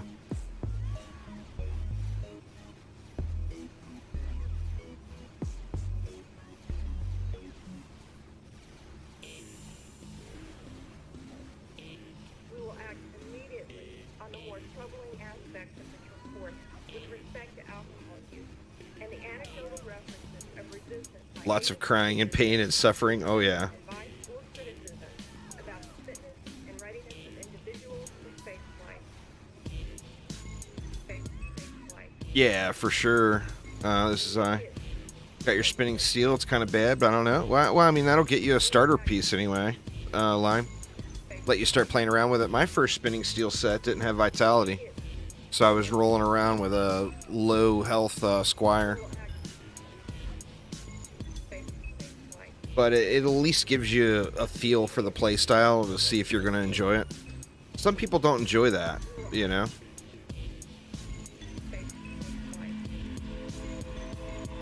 Hope so, Sinbad, hopefully. I haven't looked at that in a while, but that would be a good thing. Well, he can still get one shot, is the thing. If you get spidered, you're going to get one shot if you don't have health. The vitality attack's very good starter point as far as not having a perfect one there, Line. No shame there, man. Go spinning.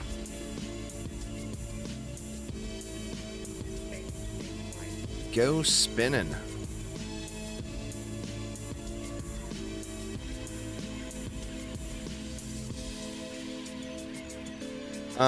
It's kind of a wasted slot.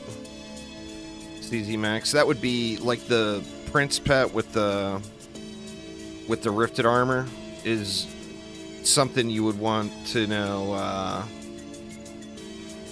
Something you would want to use as like a fourth in a 4-player group, but it's not something you would generally.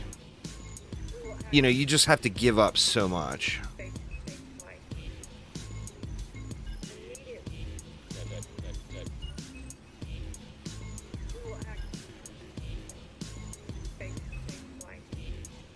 Oh, I have been the victim of a falling copter before there. This is I. I can assure you, I know all about it. Me and falling copters go way back. I mean, who would have thought that an exploding helicopter would kill you, right? Who would have thought?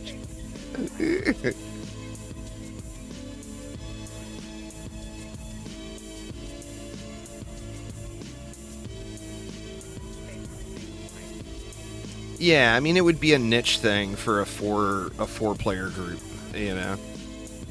And then it would be debatable, would you want to use that versus using Obsidian, you know? I mean, I personally would rather have the Obsidian as the 4th.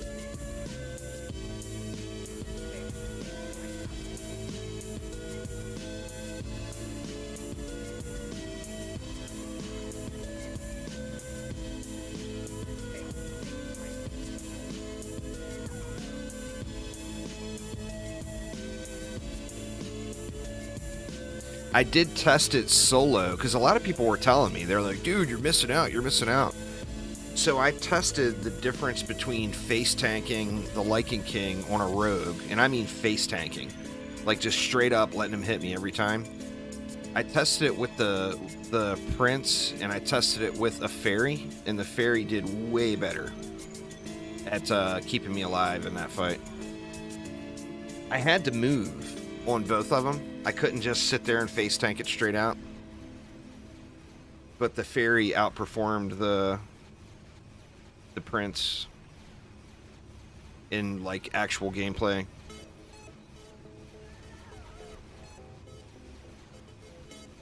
Yeah.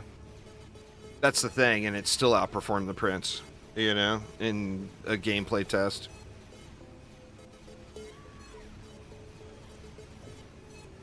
The helping hand's a little, I think it's a little wonky, yeah. Well, actually, you know, way back when, like, Insane Prom was the grind to do, I used to use that to AFK Prom. It would heal up the R's then. You know, they gonna get zapped? Yeah, okay. I saw that ogre marching in, it's like,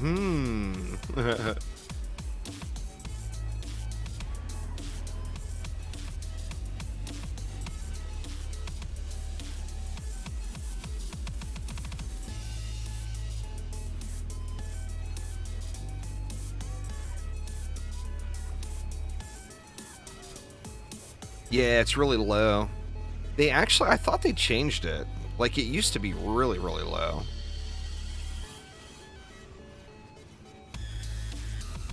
It's just not, it's not really, it would get outclassed so easily in any situation, you know?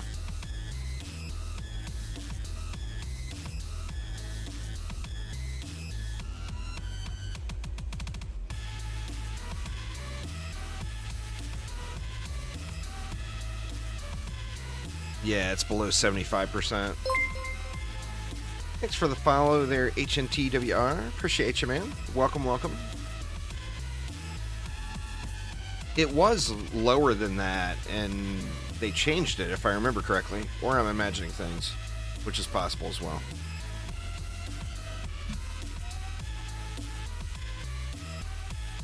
Alright, be schnazzy. That's not schnazzy. That's not schnazzy either. Neither is that, damn it. A bunch of not schnazzy stuff. Better get a do-over, huh?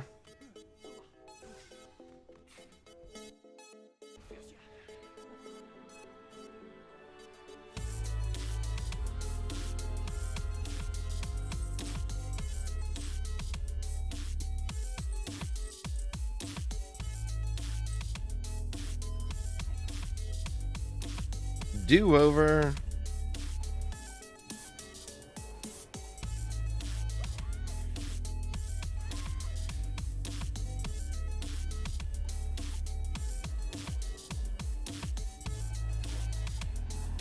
You know, if you go 3 sludge launchers pointed down here instead of the DSTs, they annihilate that lower lane.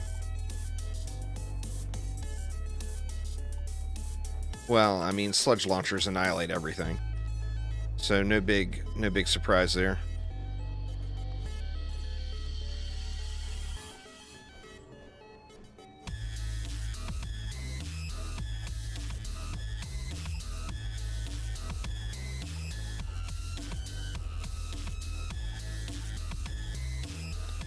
Well, you want all 3 stats with the highest amount of damage roll and upgrades you can get, basically, Jack. So, I mean, for me personally, the number is like 383 upgrades. So I'm looking for something better than that. But also, with the summoner coming, that's going to have 2 pet slots. You know, I'd like to have at least another one that's in that same range, you know?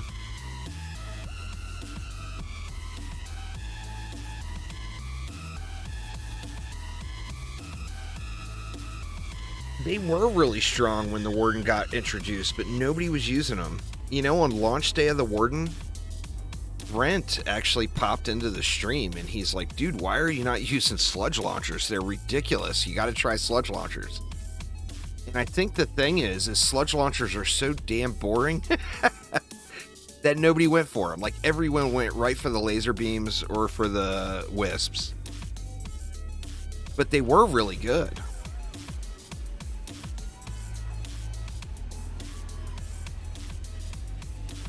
When the rate cap was lowered, it took them up to crazy tier, you know? But prior to that, they were still pretty incredible. But yeah, I remember that on launch day, Brent was encouraging me.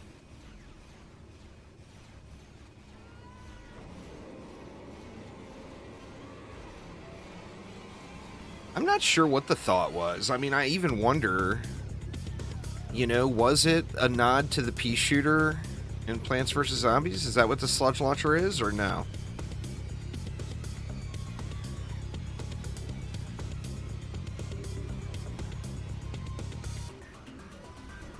It's different for every defense, but you never lose rate, Noidak, so never always have rate on all your pieces of gear. Anytime you go over the cap, the rate gets converted over and you get power gains from it. So you never lose out on having too much rate. You never want to put points into your rate in most cases, but definitely have rate on every piece of gear. and ignore the stat. Just ignore it altogether and always have it. You know?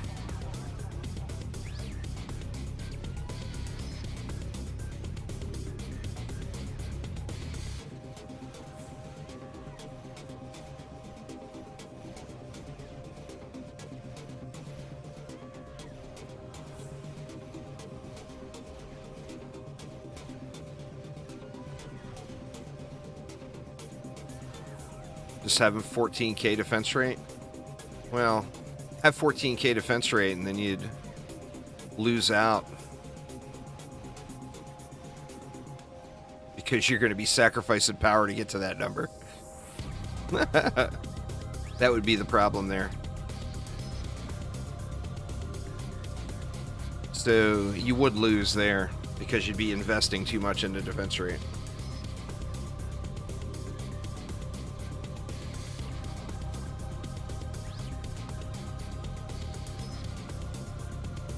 Uh-oh, we got a Siren. Oh man, big wallop.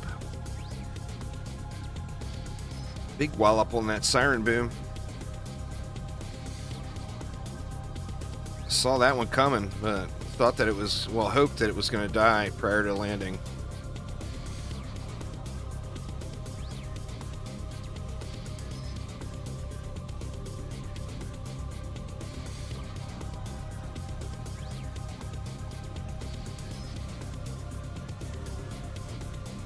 Yep, god damn it. The one damn time. Stupid Siren.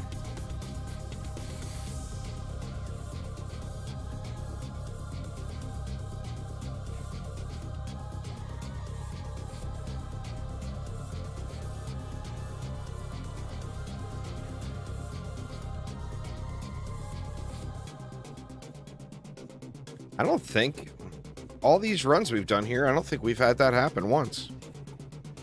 Not sure what was going wrong there. Looked like it was a Siren from over there.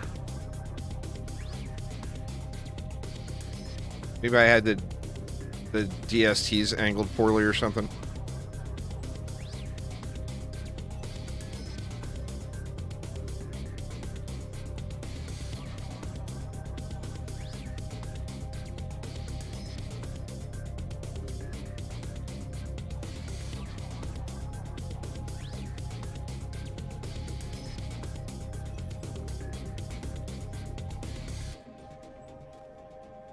You've had it happen when your DSTs weren't upgraded in a pub? I'll turn them around just a little tick more that way.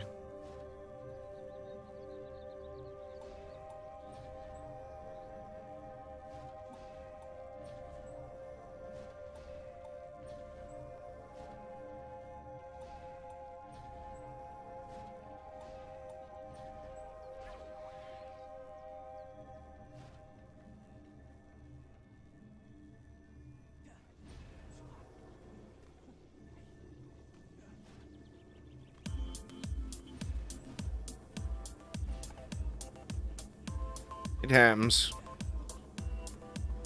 Wasn't the first time, won't be the last time. We will get blown up again at some point.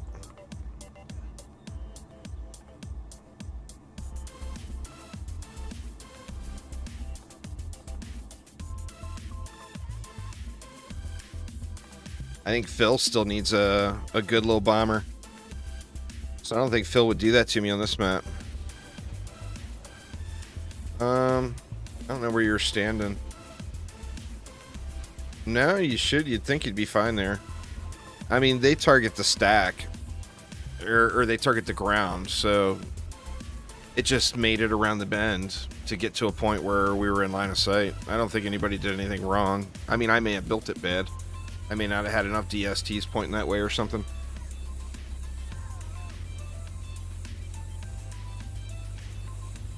Because the Siren lived too long, yeah. Damn Sirens and they're living.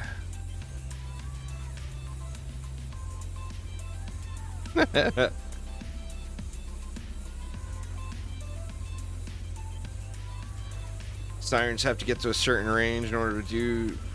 Yeah, they'll have an attack range, but additionally line of sight. So I'm pretty sure it came from that lane over there. So it would have had to have gotten down and around into the shrubberies right there where that skelly just died. Be able to cast on us here.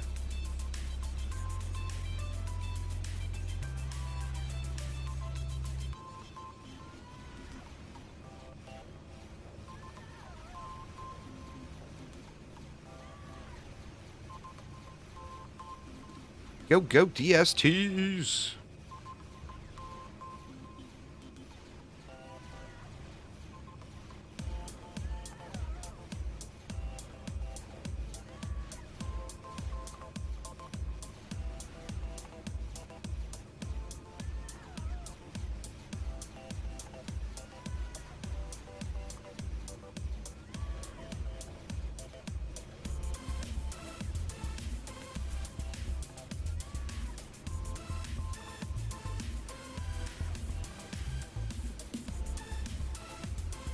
The DSTs have such an awesome shot animation. I just love the way they dance around. I'm hoping so. There, Matumba, I'm hoping so. Want to see how the summoner turns out. I mean, I've got some sets of gear ready to go. It's just a matter of getting the summoner in game and leveling up and playing around with it. And the runes too, getting runes for it. There's definitely going to be some fun times this weekend playing with the Thangs. All the stuff and Thangs.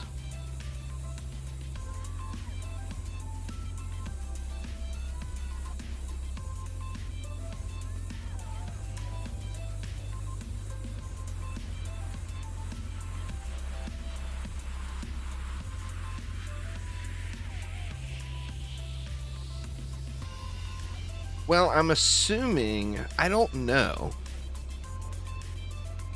So this is a complete guess. But I'm assuming the runes are all going to be guaranteed drops from targeted locations. And then the goal will be to find the higher quality ones. Because remember, runes are tiered. So like there will be a tier 1 rune, there will be a tier 5 rune, or whatever. So of course you want the higher quality runes. So I think the rune might be a guaranteed drop, and then the quality of the rune, similar to now, like going through for a fusion armor piece or whatever.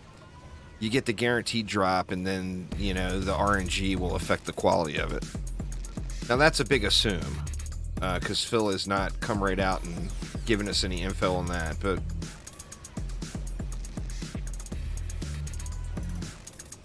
So I think it's just going to be a matter of farming the correct map. And I think we'll know all that too. I asked, well, yesterday when I mentioned to Phil, would all the runes be listed in the patch notes? He said no, they wouldn't. But he said, no, they won't share percentages. Zero chance of that. It'll be based on difficulty. The higher the difficulty, the greater chance of finding. Or, I mean... like, the chance of finding a tier 5 rune in hard mode is probably non-existent. But they won't give us drop percentages, I'm pretty sure. I mean, he might, but I would doubt it. I would be surprised if he did. But anyway, when I asked him about that, he said that you'll be able to see all the runes in the... that guy got close.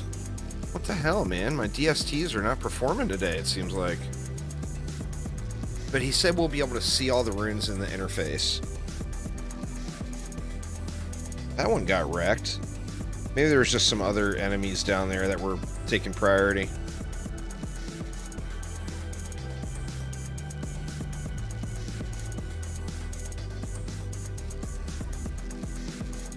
I don't believe so, no. There will be 2 new maps, but remember the bulk of, or as far as like difficulty and content, that won't be here until the second part of episode 2 when the boss fight comes. That will be either end of this year, beginning of next year. Probably more like beginning of next year, to be honest. But, I mean, once again, I'm just guessing there, too. But then there will be a higher difficulty.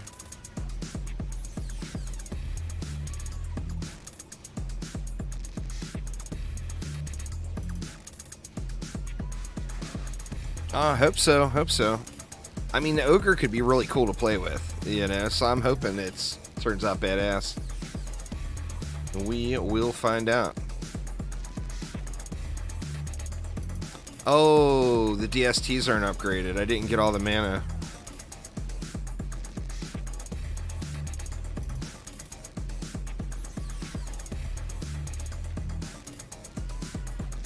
Or did we have to... No, we lost that match.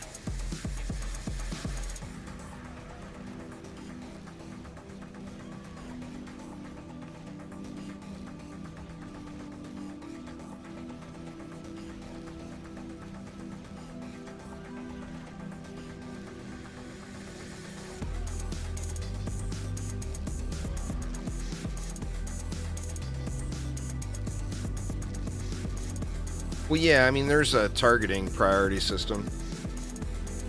I don't remember it off the top of my head, but ogres are not at the top of the list. So, like, if they're... I know that Jin is the #1 top priority targeted mob to the special enemy targeting defenses. So, you know, there could be an ogre right in your face. If there's a Jin down the lane, it's going to prioritize the Jin. Oh, those two got blasted there. Those ogres didn't make it under the bridge.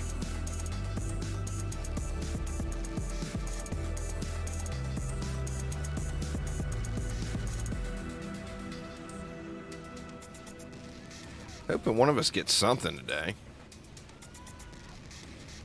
I would love to get like a sweet-ass pair of guard boots and mark Highlands off my farm list for now and move over to this one. The benefit of this map, particularly if you're grinding it solo, is you can get like 7-minute runs and still be AFK or semi-AFK.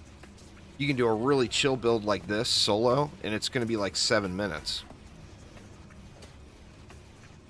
So just super, super fast runs.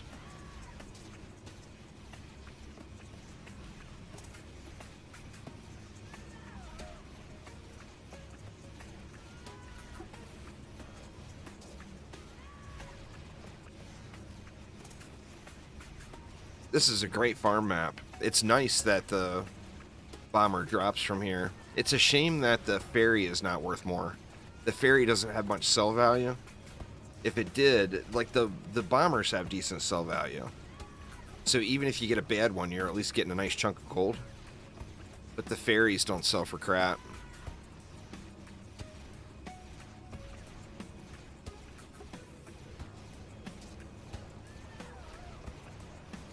If you do this build right here, no, you will blast this one in under 10 minutes every time by yourself. Would I recommend Manscaped to others? Well, Manscaped has yet to sponsor me, so at this point in time, I would say no.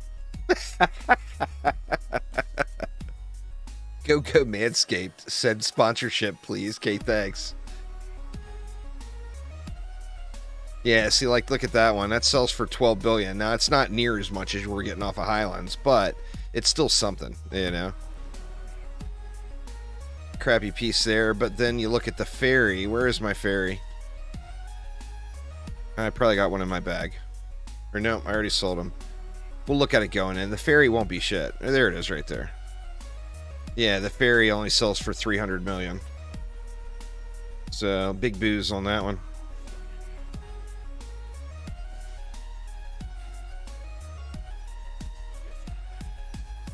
Yeah, wisps are super, super effective on this map.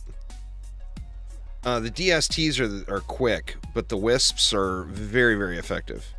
You put 6 million of them, you know? Like, literally full 6 million wisps. We'll do a wisp build, here next.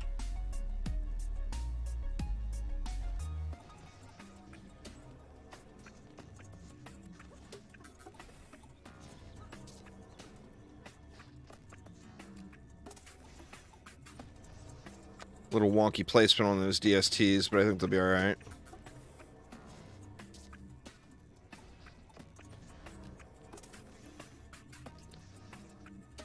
Well, I mean, like, everything works great on this map is the thing. You can do whatever you want to do on this map. But this DST build is super, super fast. Is the biggest benefit of it.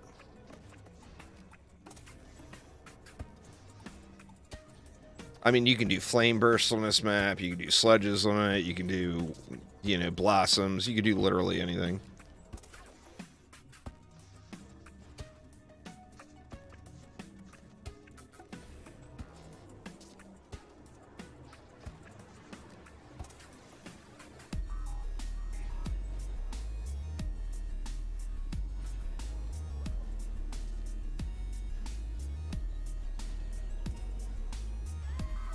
Alright, get these things up. Somebody's got some mana.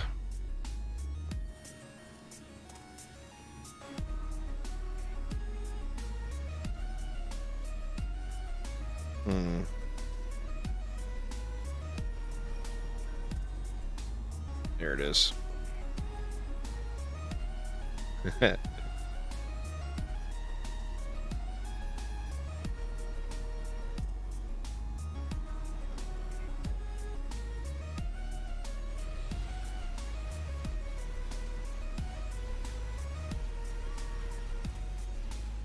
Little bomber with 100 ops. I'll have to pass on that one.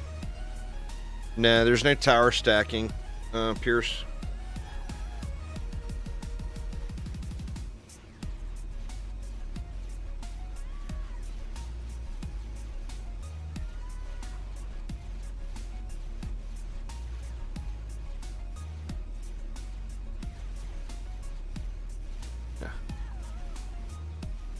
If only that was the stacking he meant, Mushroom.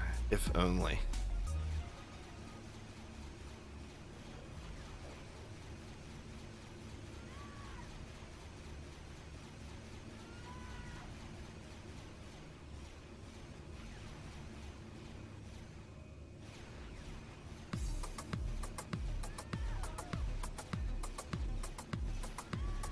Uh, 410 upgrades. I'm not sure on the stat, or yeah, 410 upgrades. I'm not sure on the stat rolls. The power level, I don't know, as the power level would be random, dependent on where it came in with the stat rolls and everything. Yeah, it doesn't really tell anyone anything. The general term, or the general thing most people ask for when you're comparing pets is how many upgrades it has. I mean, obviously that's not wholly determining, but that's kind of the general thing. Like, you'll hear somebody say they found a 390 bomber, they mean 390 upgrades.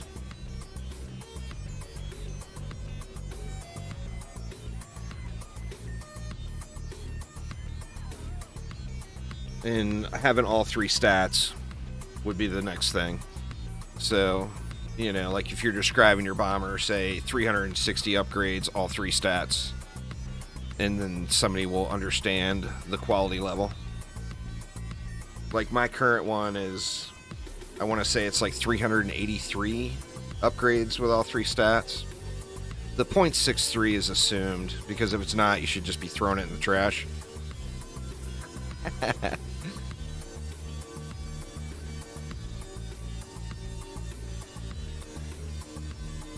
A 410 bomber, probably 6 seconds at one projectile. Probably so, Mushroom, probably so. Yeah, that's a nice one. That's better than the one I have, there, Lime.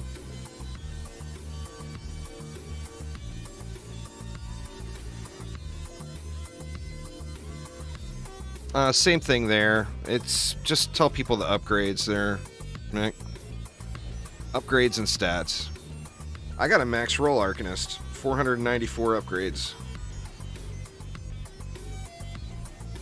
It's on my Waller, sadly, because, of course, if it's going to drop at max roll, it's going to have not all the stats you want. But, of course.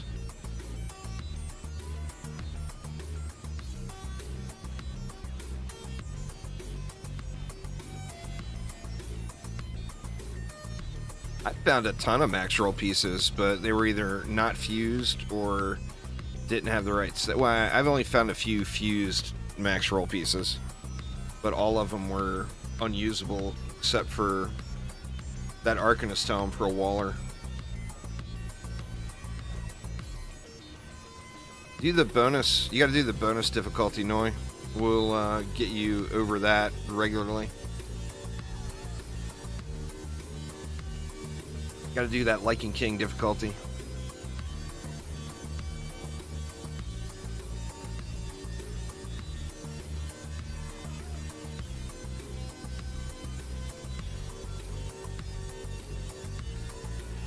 But you switch over to Lichen King difficulties, you'll be over that like 99% of your runs.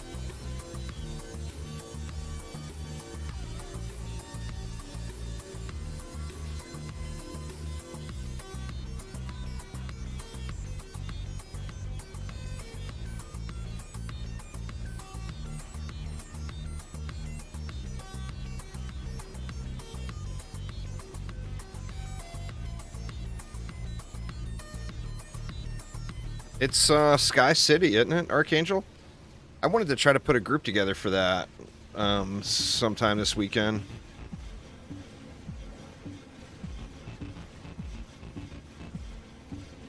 If you're going for a spinning steel Squire, you'd want to use either the Smasher from the Keep or the Slicer from the Throne Room. You don't want to just look at those numbers. Like, the Smasher is a slow weapon, so of course it has more fusion damage. It's slow, right?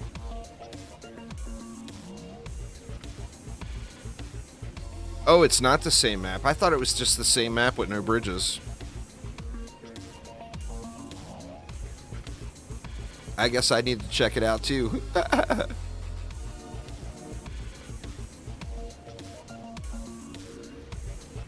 Not easy. Well, I mean, it's always a good idea to run it first, right? Before you do the event.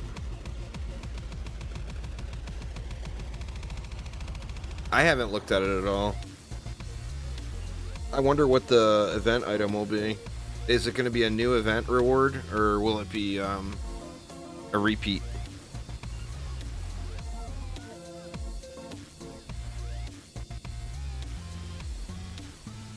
I guess we don't know until after, huh?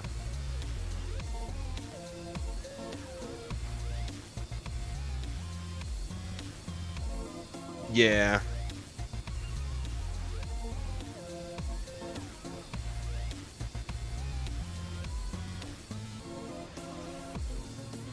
Yeah, I guess I need to download it too and check it out.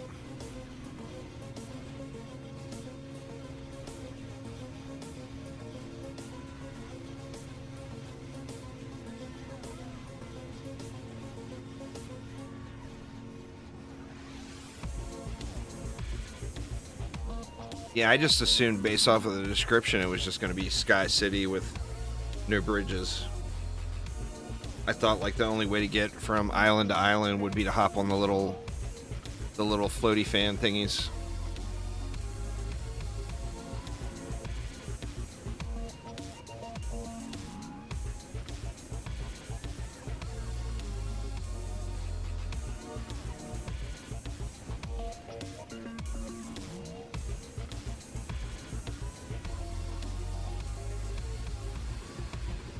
A reworked Sky City. Probably cool looking, huh? Sky City's a pretty cool looking map.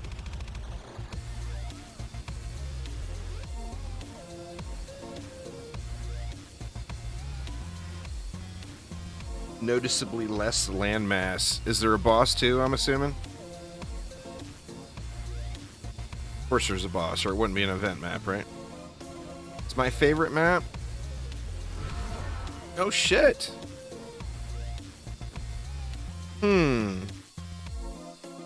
Well, might as well restart it. There's no way we're gonna win. Yep. Huh, was I standing up too high? I must have been standing up top and didn't realize. Damn, man, we are just doing terrible here today. We usually don't lose this map. What the hell? What's going on?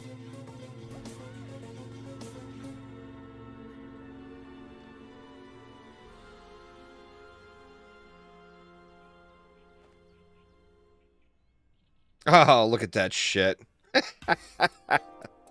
Why can't you give me boots that look like that, damn you? The hell, game?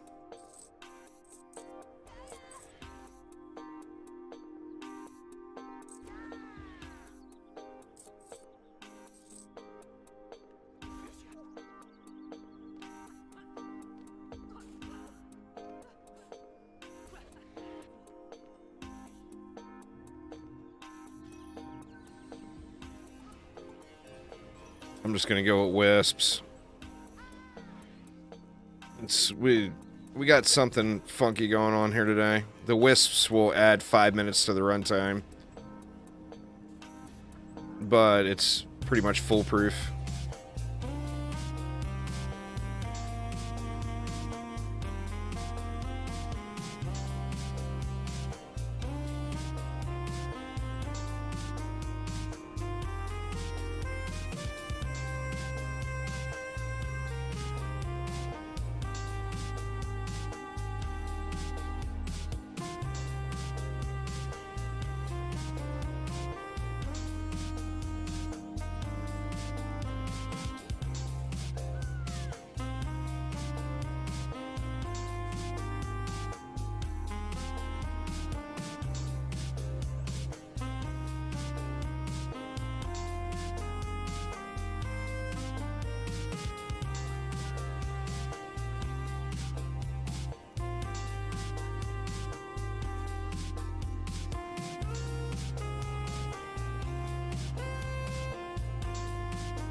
Alright, there we go.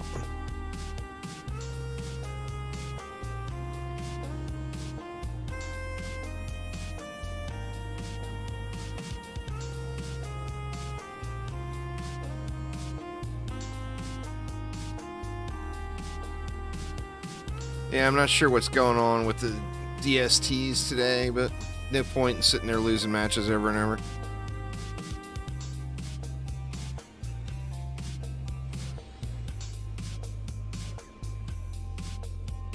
I may have been standing up there and just didn't realize.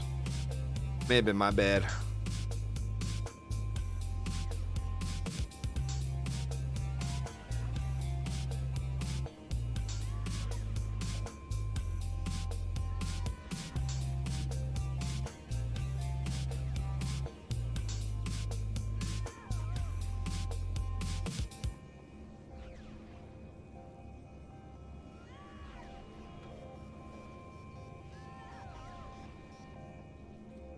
Gotta remember too, when you do find those high head roll pieces,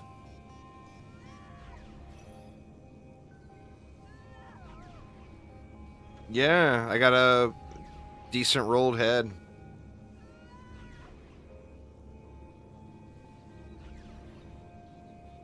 Maybe it's timed RNG. This is it's all about catching the window. That's what it feels like sometimes.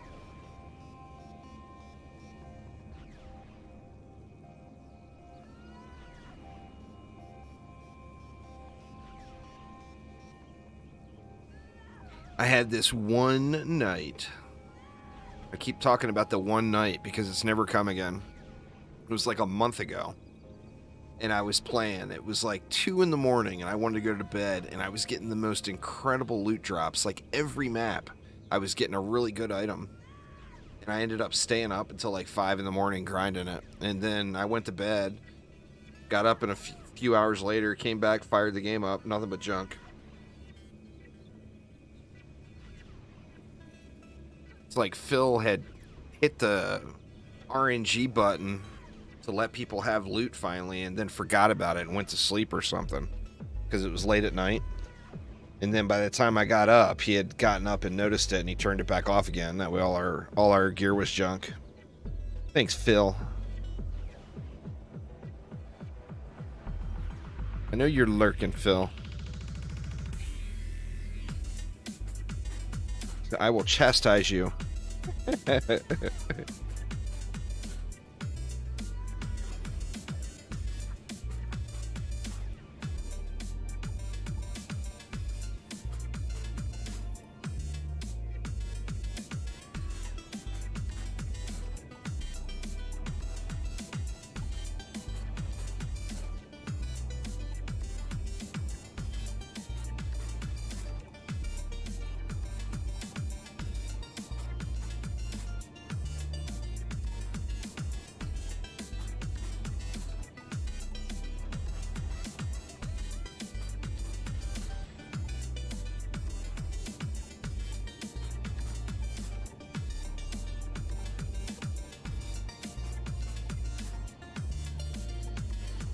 Oh, yeah, no doubt about that, Jack.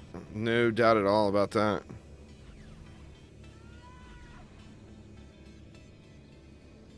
Gamers are harsh, man.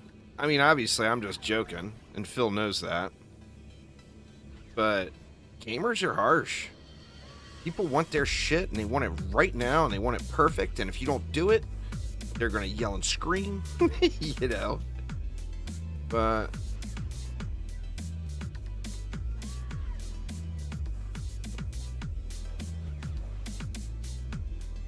a lot of people just don't realize it's not like, I mean, yeah, there's been shady companies that have like taken the money and ran. That's happened without a doubt. But as far as something launching in a game and it's buggy or whatever, the game dev did not do that on purpose. You know, they want to have a perfect smooth game launch. They don't want it to be full of issues. But people like attack them like they think it's malicious intent and that they meant for it to be that way or whatever. It's like, come on, man, give me a break.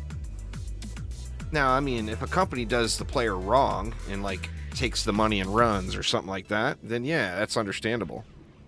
By all means, be angry.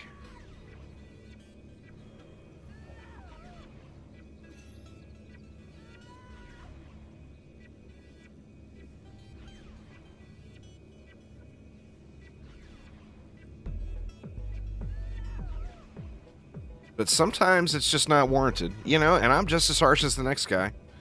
I bitch and moan just like everybody else does when things don't go my way, you know?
Come on, Loots, be here. You know you want to be here. We can quit losing matches today. We'll be in a little better shape here.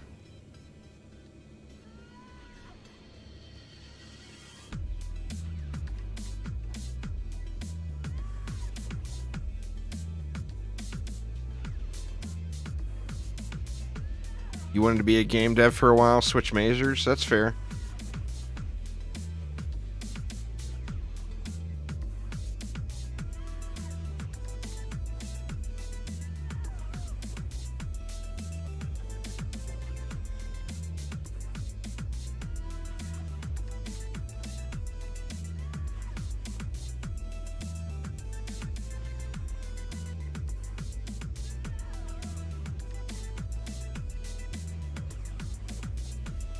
Well, I mean, there's a difference between not doing bug fixing because you don't want to or don't want to spend the money on it, and not doing bug fixing or Q&A, or not Q&A, QA, because you don't have the resources for it.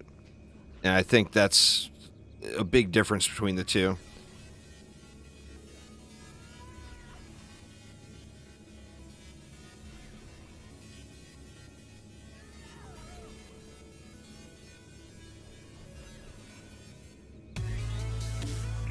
But I mean, in the case of not having the resources for it, what do? Well, you got to acknowledge the bugs and tell the community or whatever that you'll fix them as you can. Like 12,000-ish, maybe 13, probably 12. My warden is who I'm looking for a set of loot for right now, so certainly not perfect.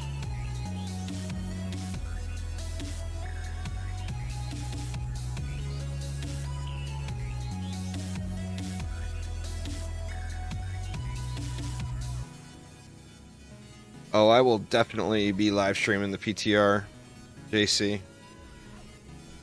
Many long hours.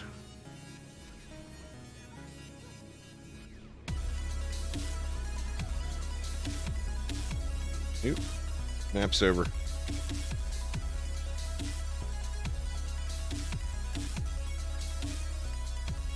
Well, I mean, a lot of times it's a QA thing. The dev doesn't know the bug exists until after the game is launched and the community finds it. You know, so there's a big difference there as well. And then being able to reproduce it, you know. Ooh, that's a piece of junk. That right there is 14 billion gold. Thank you very much. Appreciate the gold game.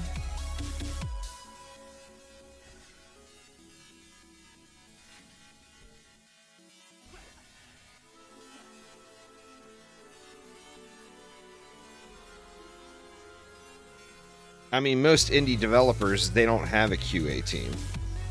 Like, the majority of indie developers. If it's a game that's being developed by, you know, two friends or a husband and wife team or something like that, they are their QA team. So they're not going to find bugs. There's going to be many bugs that they don't find, you know?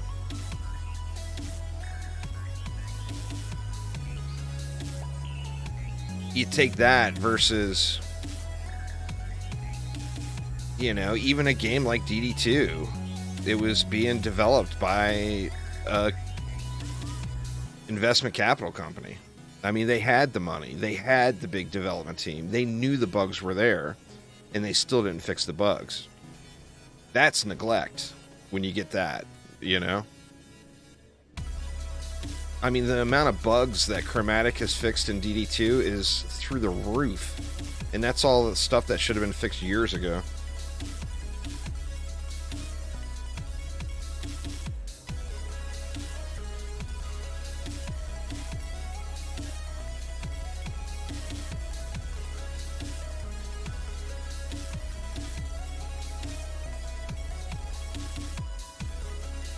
I don't remember doing an odd number here, but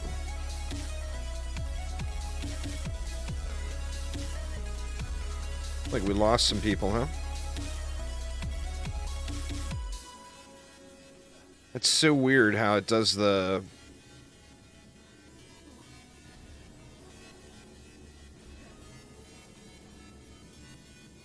spacing on the slots when people drop game.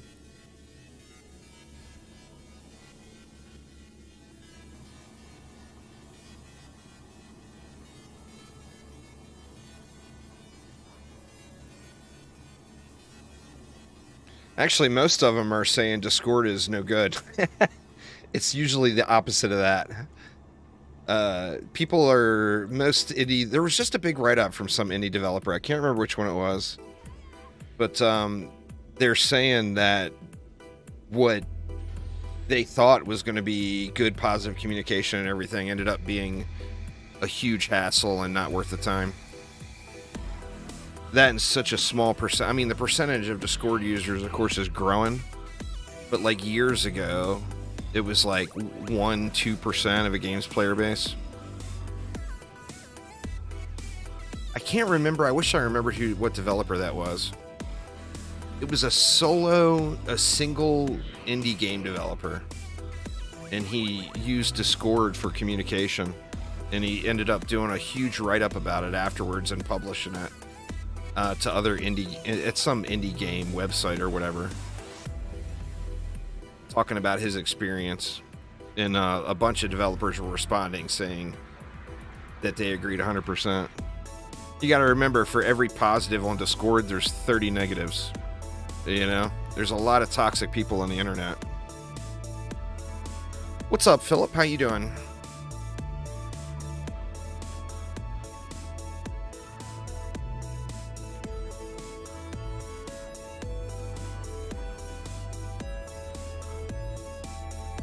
So Discord has its benefits, but it's got a lot of downside too.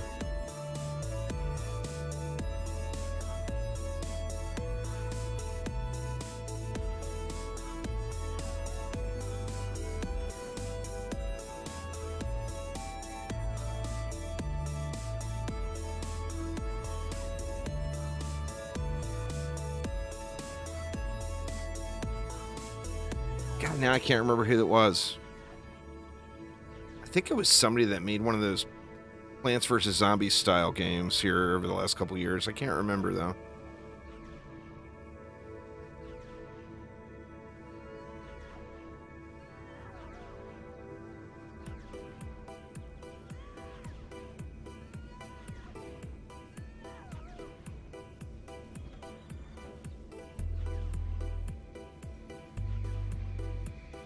Well, there's a difference between the player and the dev, you gotta realize, too. I'm not saying in general it's a bad time investment for developers. I'm not making any statements like that. What I'm saying is, for every positive, there's many negatives. So, depending on the community that shows up in the Discord, is there more negatives than there is positives? If that's the case, then yeah, it's not worth your time.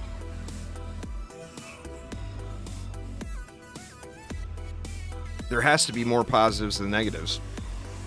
And direct lines of communication are not always a good thing, because there's way more toxic communicators than there are non-toxic communicators, and that's just fact. It's the internet.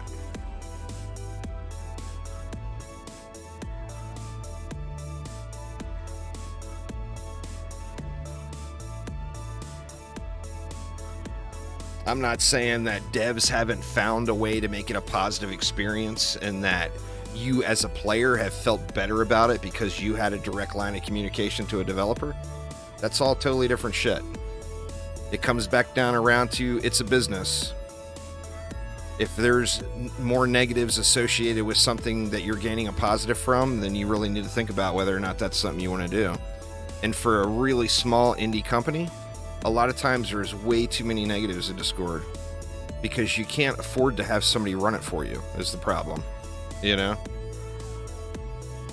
No, I'm talking about negative as far as a negative impact on you and your life as a game developer, because there's some toxic motherfuckers on the internet, man.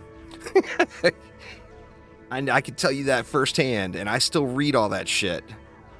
But just even on my little YouTube channel here, it's a huge pain in the ass listening to all these toxic people.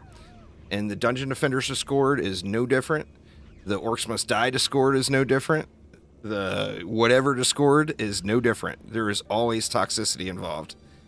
And if you're a small indie dev team, sometimes that can be very, very overwhelming on you. Because you create a Discord server, you feel like you have to run it. Well, if running that Discord server is turning into work, then it's not good, you know? And if you can't pay somebody to do it, then what are you going to do? You're stuck with a Discord server with a toxic environment and things, you know, going rampant and no one monitoring it at all. So it just has many, many negatives. So there's just two sides to it. There's two sides to that line of communication in total. I mean, think about it. If you were making a game, do you want to spend 2 hours monitoring some community feedback? Or do you want to actually spend time developing that game? You know? I mean, I don't really mean the psychological impact so much, because if somebody's too toxic, the right thing to do is to boot them. Ban their ass, kick them out, and don't allow that kind of shit. But then again, it comes around to you have to take the time to do that.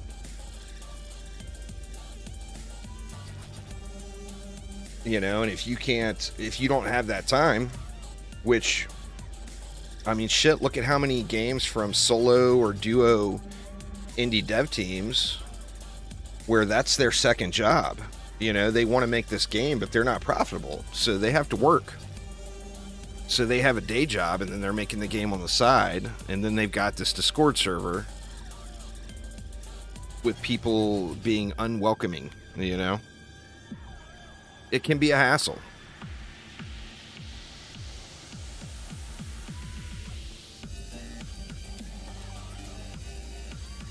Absolutely. Well, I mean, there's a difference between negative feedback in a constructive fashion and the internet. You know, is the thing. There's just a big difference.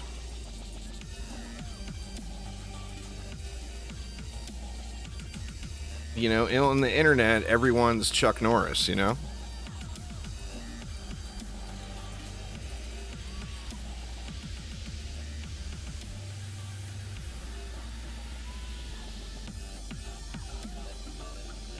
What's that quote for Mike Tyson? I can't remember exactly what his quote was.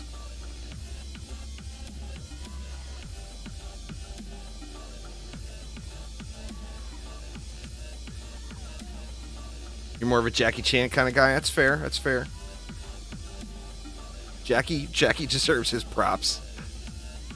There is no doubt. I can't remember the Tyson quote. No, it wasn't bring me that ear. I don't know. I haven't used the sludge launcher in ages.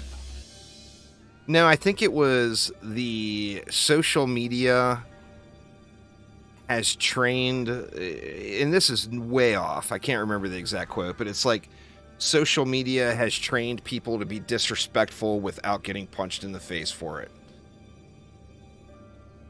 Something along those lines. And it can't be more true.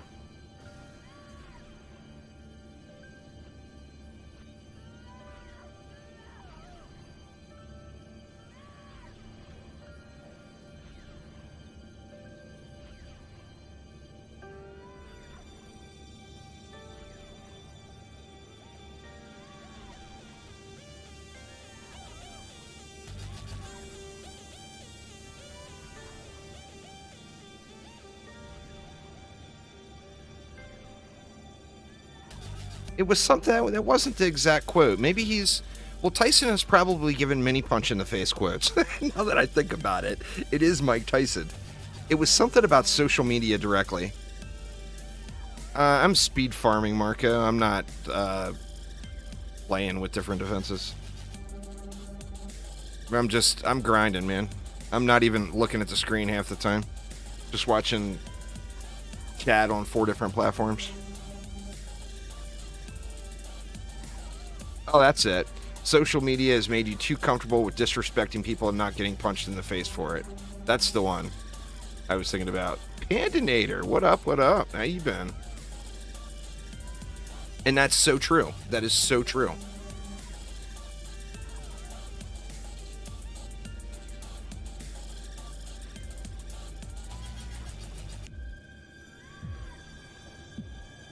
Who'd have thought Mike Tyson would be the one dropping all the wisdom? You know what I'm saying?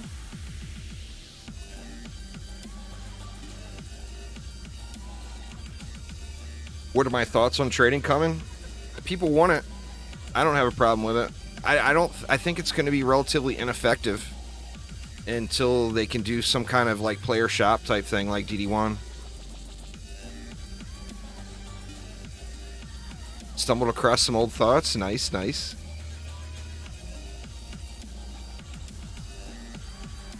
I mean, I personally don't have a problem with trading, and for me as a content creator, it's an opportunity because I can do giveaways on my channels, you know? No, not DD1's PayPal shop or DD2's PayPal shop. I mean, player shops. You make a shop, you start a match, and you go AFK, and people can come in and look at your shop and buy your stuff.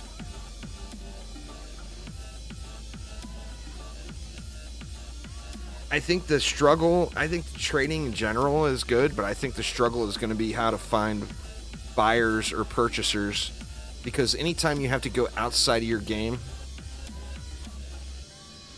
on consoles probably, the current state of the game is really in great shape though. The community has kind of created their own economy. What was I saying? Oh, anyway, I feel like if you have a trading system and you are going to force players to go outside of the game to find these items to purchase or to find buyers for your items, it's got to be done really right.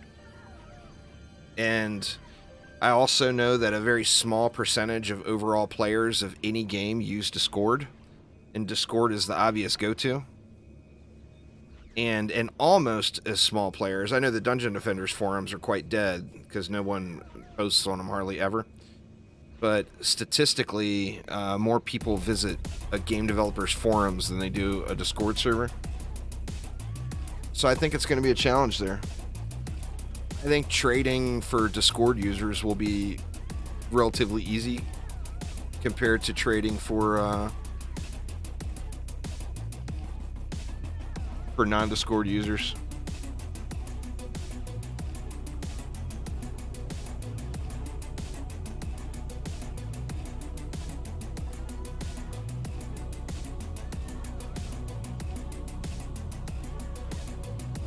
Well, I mean, in DD1 it became that, but that's not the reason cube value was created in DD1. The reason cube value was created in DD1, from my understanding, is because of all the hacked mana in the game.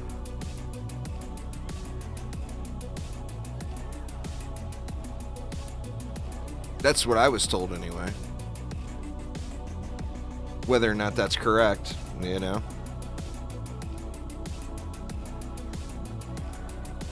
Well, no, we were just talking about trading, because trading is coming in the next update.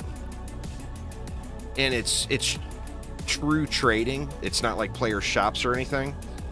So, I mean, you're going to have some sort of communication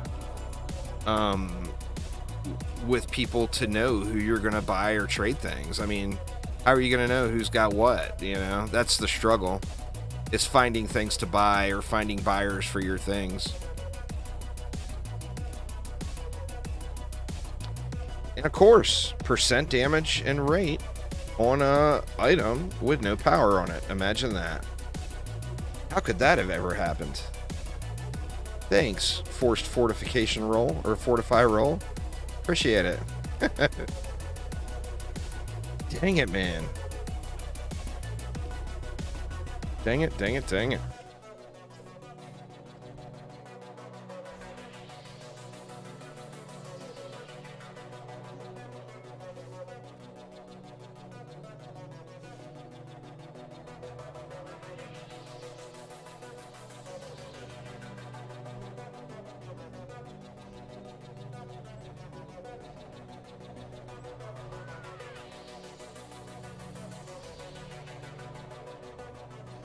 $5 trillion you have? I mean, that'll be able to buy something. I am not happy with what I have, and that's where I'm at, just for comparison.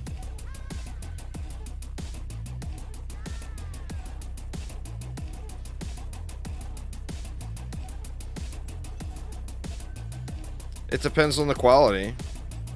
I mean, for an endgame player is only going to want a really high-end item. A really high-end item is going to be super expensive, if you can even find anyone willing to sell it. Because that's the thing, is the high-end items are so rare. I mean, if you get a max roll fusion armor piece that you can use, you're going to use it. You're not going to sell it, right?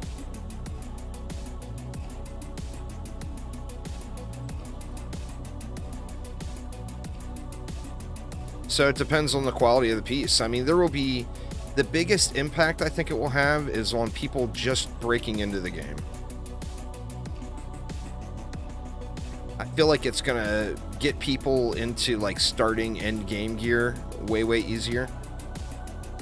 And besides that, I don't think the value of it will be huge until there's some way to communicate. I mean, most of the people... Right, exactly. You're not going to sell it. But most of the people that would have high-end gear to sell are people that all generally communicate with each other anyway.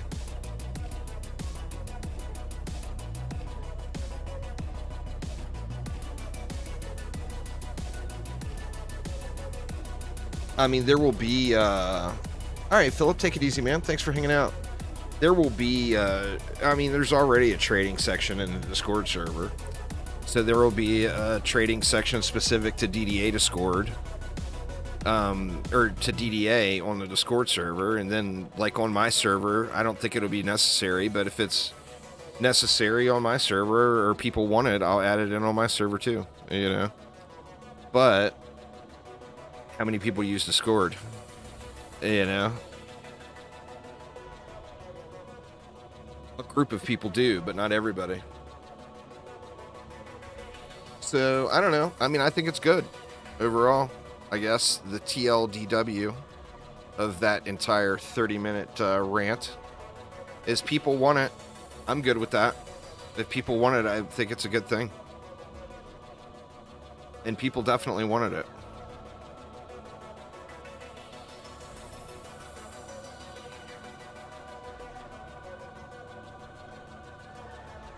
Too long, didn't watch.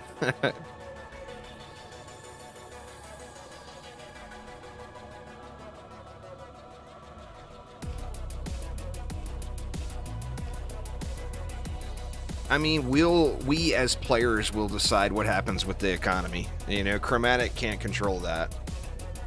So if the game ends up having a healthy economy, it will be because of us. If it ends up having a terrible economy, it will be because of us. Now, I do feel like we need all the tools to build an economy, though. And I don't think we're going to have it right at trading launch. I think it's going to be pretty bare bones intro to trading. I think it's better than nothing, but I do think it's going to be pretty bare bones.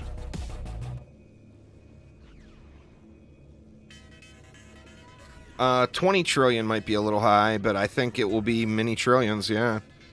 I mean, it might be 20 trillion for that. I would guess something like that would probably go for like 10 trillion-ish, though. I don't know. I mean, we'll have to see. What stuff will go for is what somebody's willing to pay for it.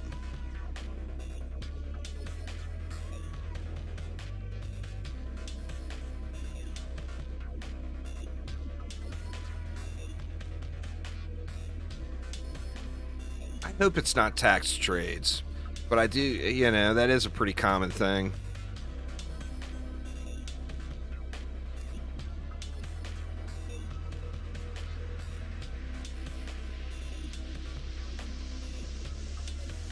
But we do need some sort of a gold sink for sure.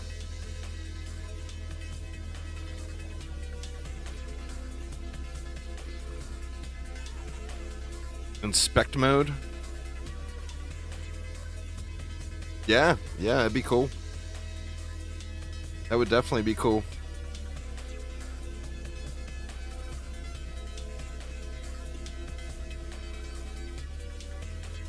I don't know the technical hurdles and something like that, but you'd think that would be probably something maybe achievable. The thing is they got to build the base game first, where the game was kind of left. That wishing fountain thing, I think it was you who mentioned that on that dev stream. I think that would be kick ass, man. I think that would be awesome. It would be like, just like in Diablo 3, paying for your extra gem upgrade. You know?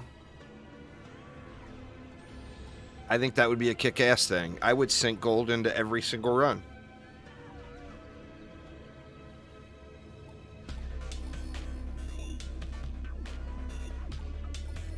I don't know, Phil didn't really respond to that when you mentioned that before, but I think that's a great idea. I mean, like I said, just like Diablo 3 system. You know, do you want to get this extra gem upgrade, or do you want to have to run the map again? Well, if you want to get the extra gem upgrade, you can pay this cash and get your extra gem upgrade by doing this GR, you know? I would throw my gold at that.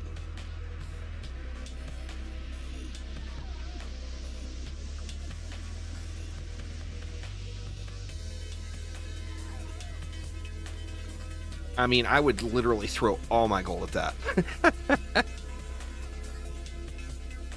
A gold sink problem resolved right there. I think that's that good of an idea. I mean, I would be broke all the time because I will constantly throw my gold at that. I would have to go on gold farming runs. Farming paddle balls, you know?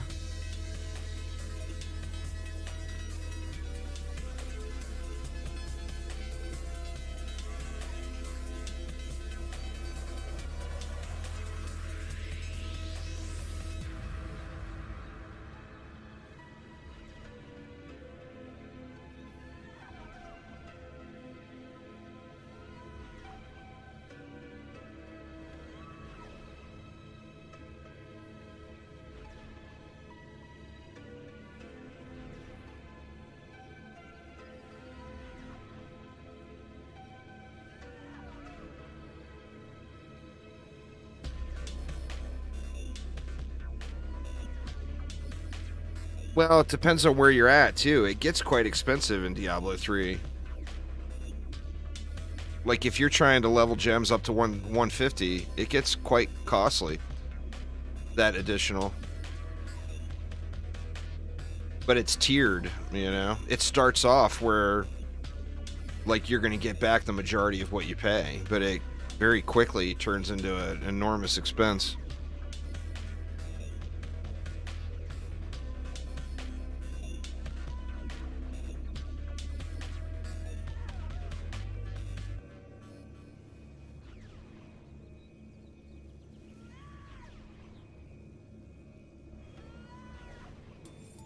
I usually don't try to get them that high every season. I'm trying to think what my average, but my average is probably like 125 on my gem levels.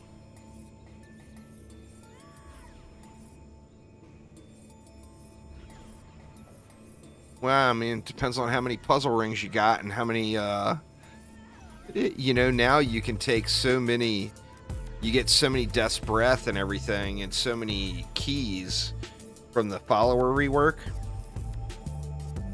that you're just not doing those gold runs. I don't know.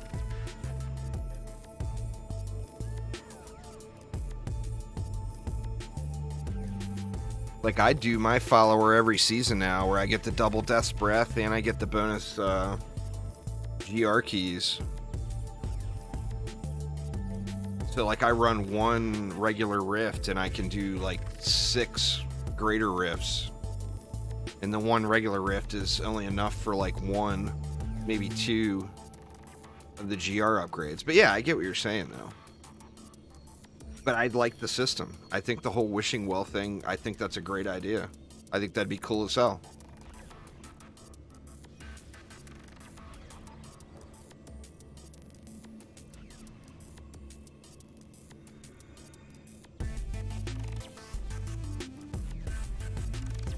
Usually by the time I stop playing every season, I'm broke.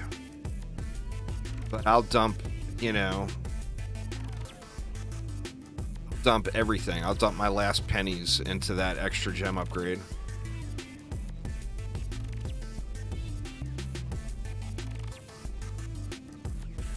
But I usually don't grind the season to that extent either.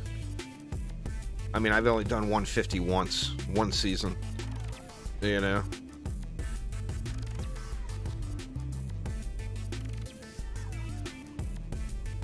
Like nowadays, well, I mean, for me too, it's our clan is a very seasonal, casual clan. So there's always people on playing, but it only lasts for a few weeks and everybody's done, you know. Him, holy crap, dude, that's 4 years. Michael, thank you so much. Welcome, y'all, welcome. Or welcome back, I should say. That's 4 years for Tim. Holy crap, man.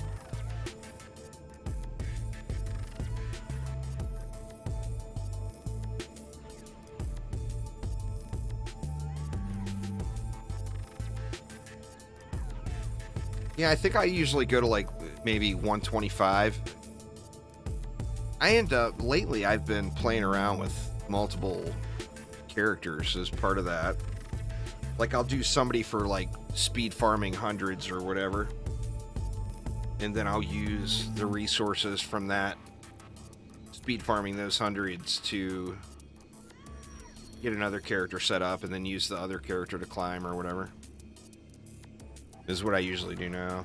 But I'm a casual when it comes to Diablo. I love the game. I would love to not be a casual, but I think it's going to take Diablo 4 before I could get to that point.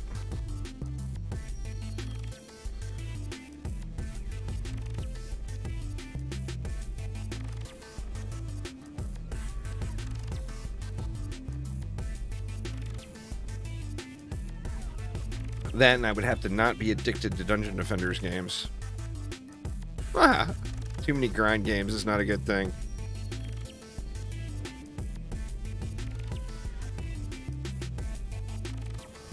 This map, yeah, this was 13 minutes. I was going to say, this one felt like it took a lot longer.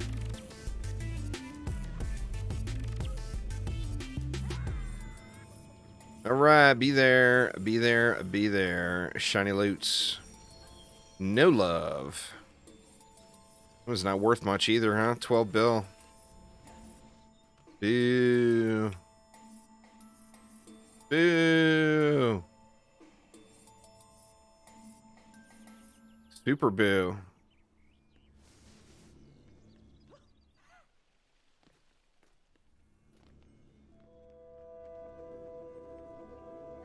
It's super fun. I agree 100%.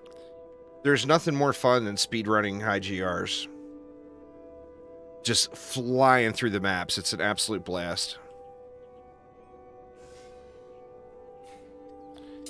Alright, let's do one more, and then I'll switch it up. I know I said I wasn't going to switch it up yet, but let's do one more.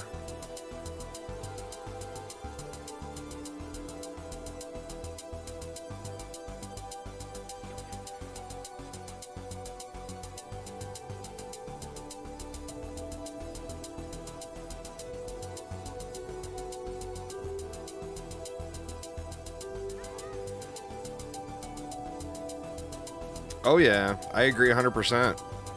That's the fun. It's the thing that's so... I mean, Path of Exile, you can get to those speedrunning points like that, of just going super, super fast. Clearing areas, just blazing through them. But so many of the ARPGs released now, you never get to that point. You know, or the game is just not designed with the speed in mind, and it's such a huge draw. It's so much fun to play that way, you know?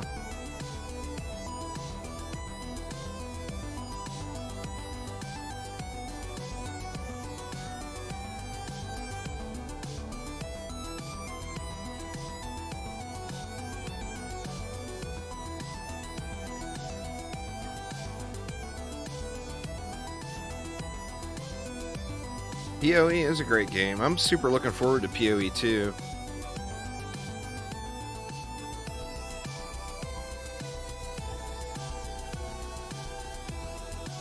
Hoping it turns out really good.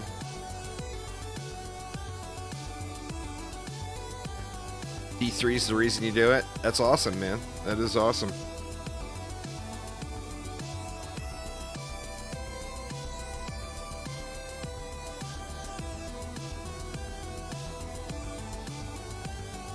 That's what kind of brought it back for me. I played Diablo 3 right when the game launched, and then like I almost instantly stopped. Like I played it for like a couple of months and then I stopped. And then when it launched on the Xbox, my wife said she wanted to play it. So I played it with my wife, and we played, you know, not a ton, but we played for a while on the Xbox and had a good time. And then Averon in my Discord server, he's played Diablo 3 every season.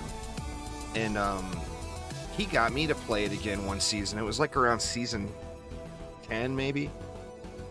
So I didn't play all the way up until season 10. And it was like season 10, and he was a speed farmer, and I was playing with him, and it was so much fun.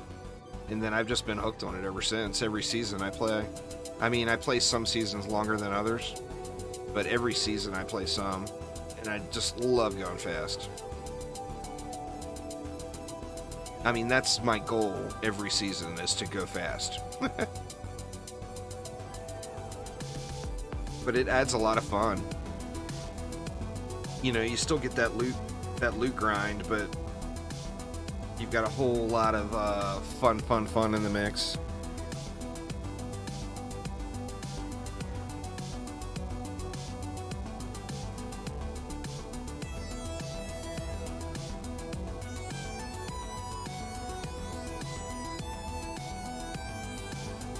After this one, we'll switch it up and go to another map here.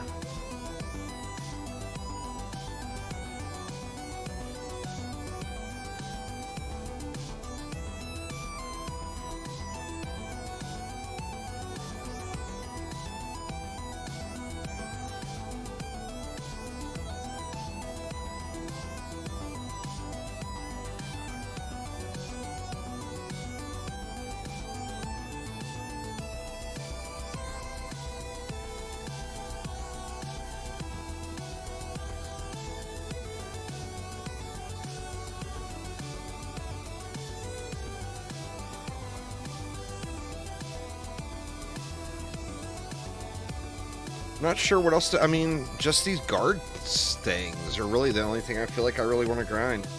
I mean, I've got improvements I could make all over the place. I mean, there's always improvements to be made, right?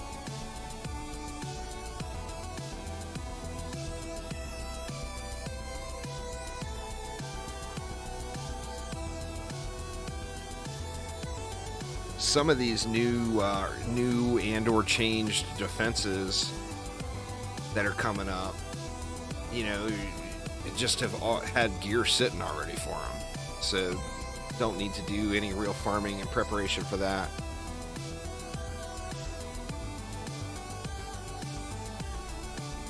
And then not knowing what all the runes, of course, are going to be. We don't know what defenses.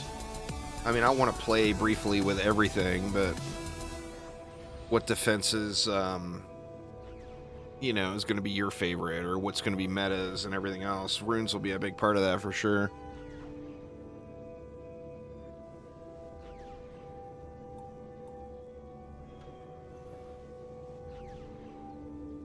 I keep trying to turn my boost on and I'm hitting the wrong button or something.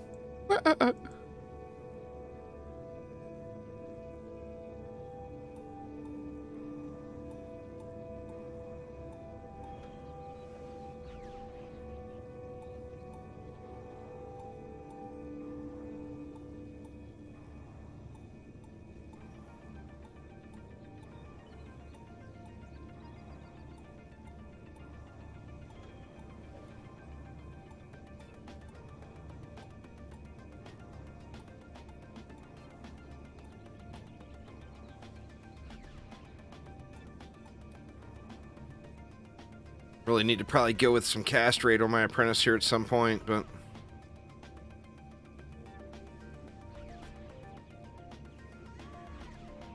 would be ideal.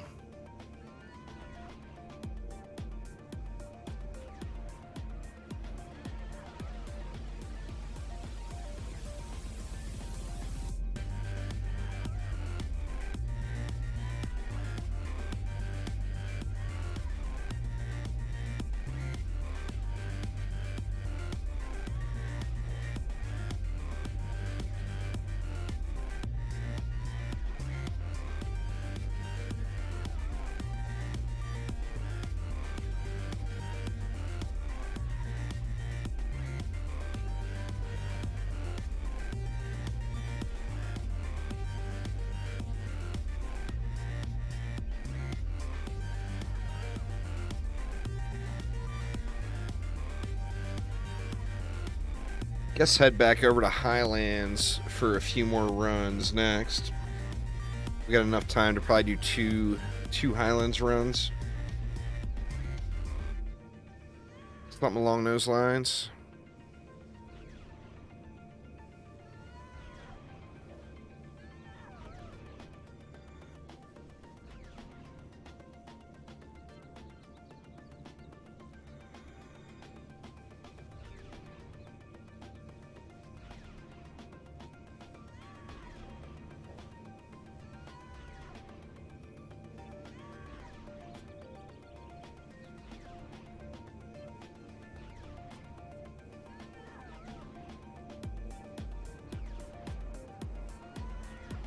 See how it goes here. Like I said, gonna do some long, I'll probably do a shorter stream tomorrow too, because this weekend we're gonna do some long hours. Just have so many things to test and play around with.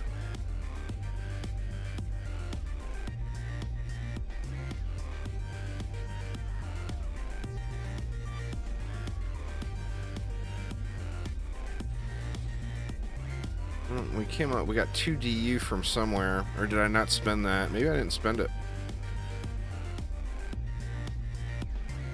Got some leftovers.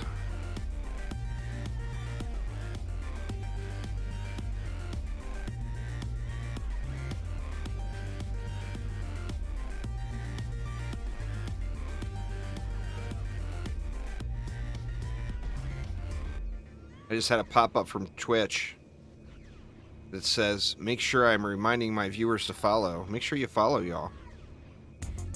Got a little message. This could be a good time to remind viewers to follow you so they can catch your next stream. Don't forget to follow, y'all. Twitch told me to say that. It's the first time I've ever seen that. It must be something new they just added. Literally the very first time I've ever had that pop-up box.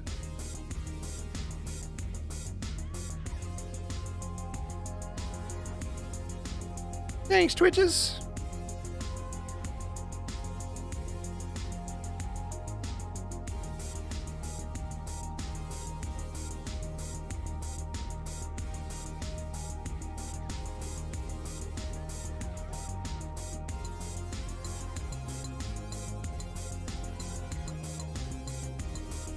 YouTube pops those messages up. Twitch does. Well, I'm not a Twitch partner, is why. They just run them. I don't get on YouTube, I'll get messages that pop up saying now's a good time to run an ad break. But, yeah, Twitch just runs it, man. They just do it. Do the thing.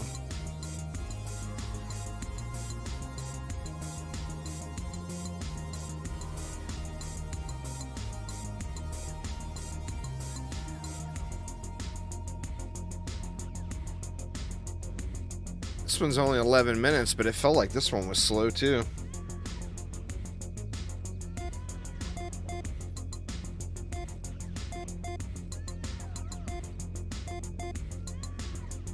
So what I'm going to do tomorrow I'm just going to be on Twitch. I'm not going to be on YouTube or Facebook or anywhere.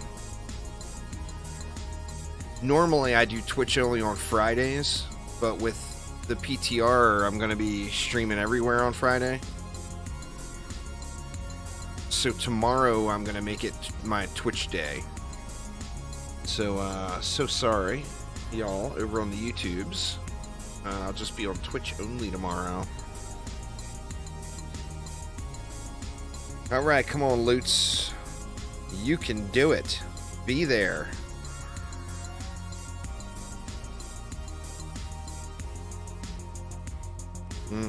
Bummer.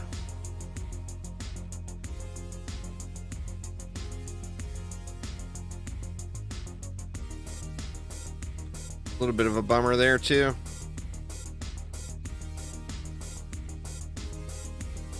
No love at all. Alright, y'all, so we're gonna pop out of here. I will start up a new group here. Feel free to rejoin there, y'all. I just want to give anybody else an opportunity to pop in that wants to. Let me clear some space out and see what I got here. I don't think I got much on those runs. Oh, what's up, man? How you doing?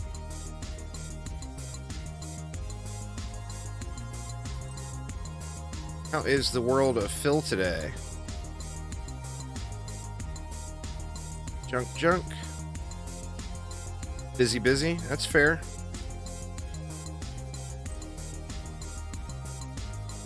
Had a lot of people asking about a PTR time, Phil. Do you know?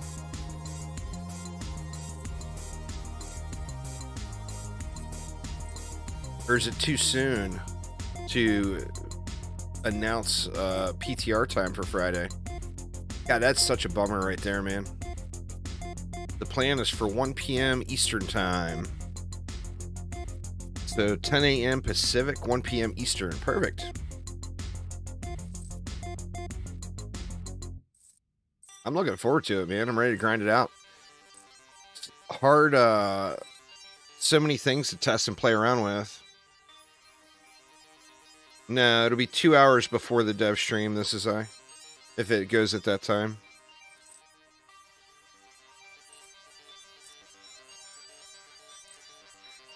Two hours prior.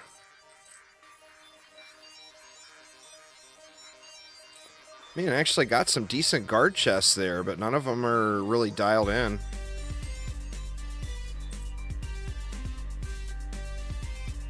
That's that headpiece I just got. What a bummer, man. Decent rolls, I mean, obviously, I'd rather have percent power, but... And I think I might keep that around.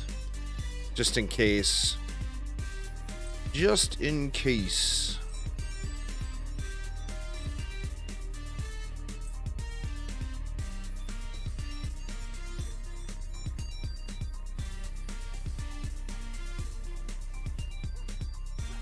Alright, so where to?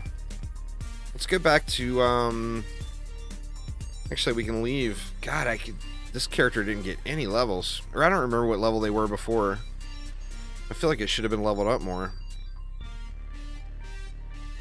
I think we're good with this loadout. We can leave that character in there to soak up some more XP. But let's get back. We can do a couple of runs in the Highlands. So let's get into T Highlands and get that loot. Because at some point, someone's going to find a pair of guard boots that are decent. At some point.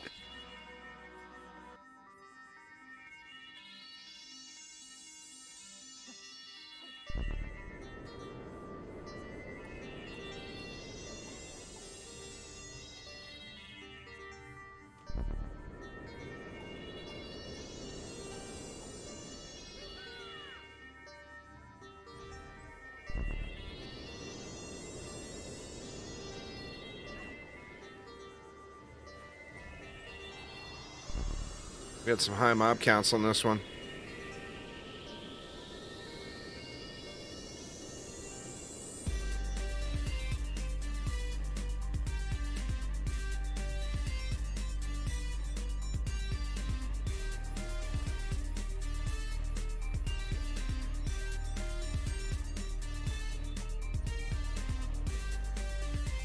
Dude.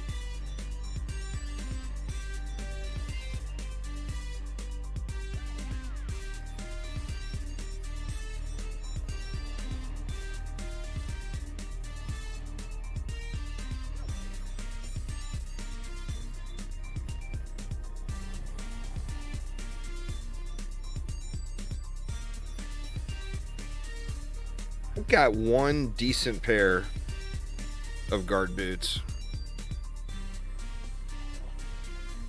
What about my monk? He's got range, probably. Yeah. Those are actually not a great roll, but it's good passive roll.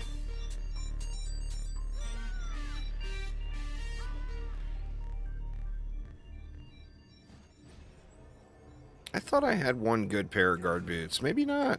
Maybe I don't.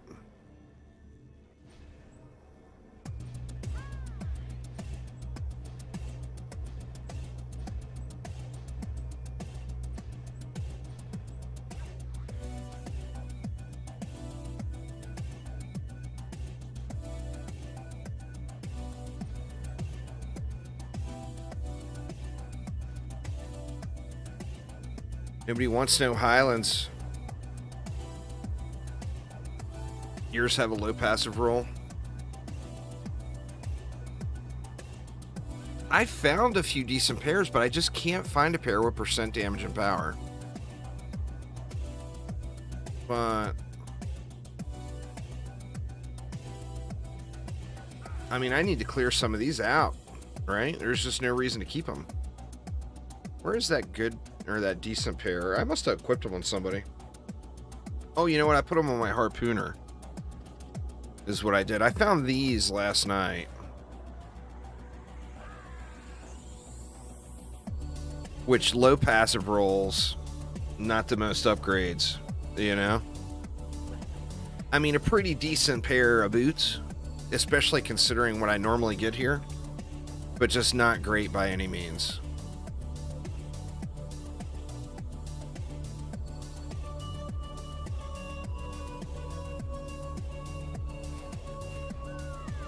See if we can't get some more levels on this guy. Archangel finally broke down. Broke down and arrived.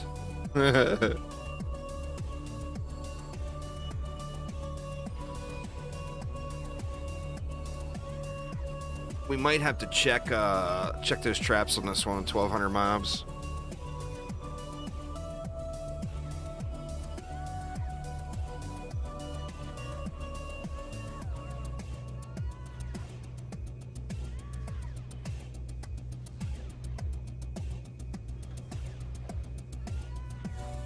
I would love to find some beastly, some crazy 490s or something like that. But, you know, obviously. The chances of that are so slim. And my luck is so bad anyway. And now Phil has showed up to hit the nerf RNG button.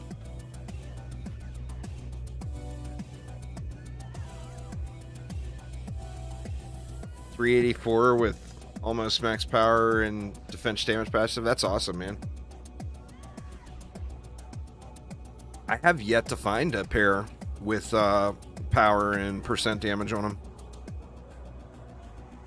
I think I had a ground loot, kind of a junker ground loot piece drop last night that was like super low stats and like 280 ups or something like that. Oh, that's awesome.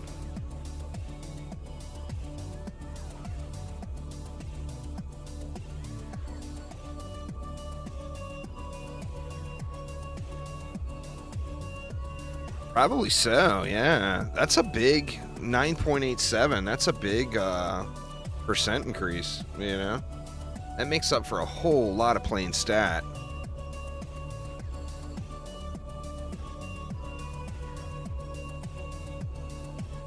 I would love to find something that's even just 7% for that. But, you know, I'm going to need more than 384 upgrades for the 7% to work out better, I think.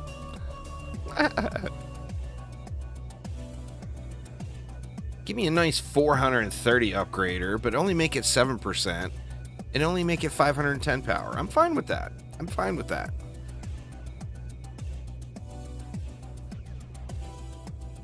Need DDA to go on a bigger sale?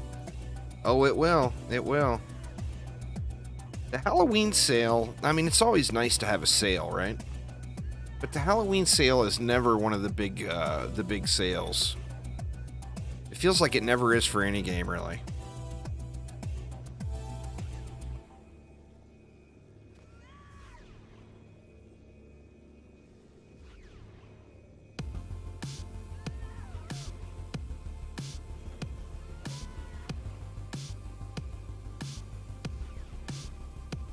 Well, you know, if he finds an upgrade, this is those are going right on another hero.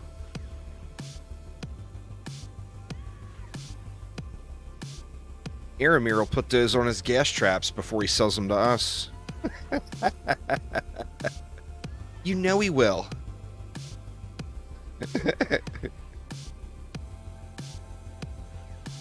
That's the challenge, man. Oh, really? I didn't know that. The in-game event was required?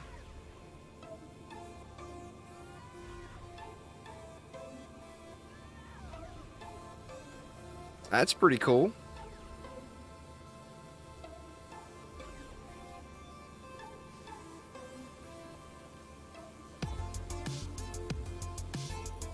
Oh, an in-game event required if you're not a horror game?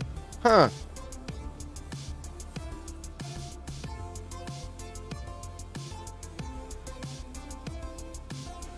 Yeah, I never knew that was a thing. I don't usually end up picking up games at the Steam sale, at the summer or the Halloween sale.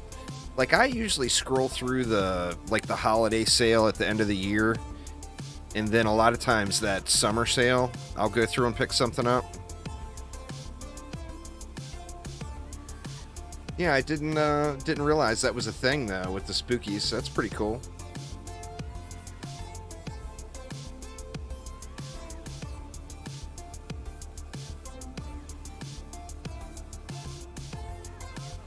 Well, should be ticking over to 28 million or trillion soon.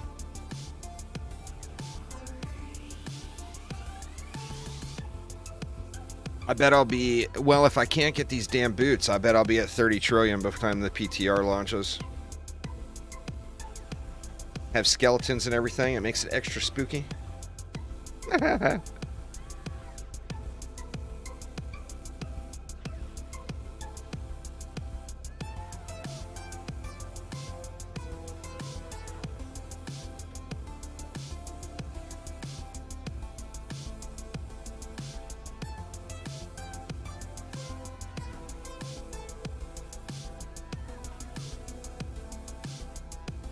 Yeah, just gotta save up for those holiday sales. I want to say that Ultimate Collection is always like 12 bucks or something during Christmas and the end of the year.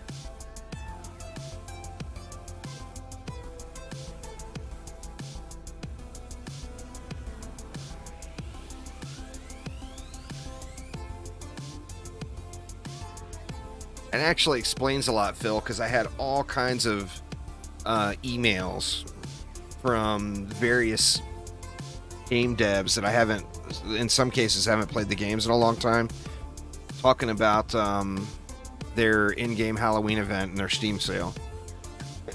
So that makes a whole lot of sense now.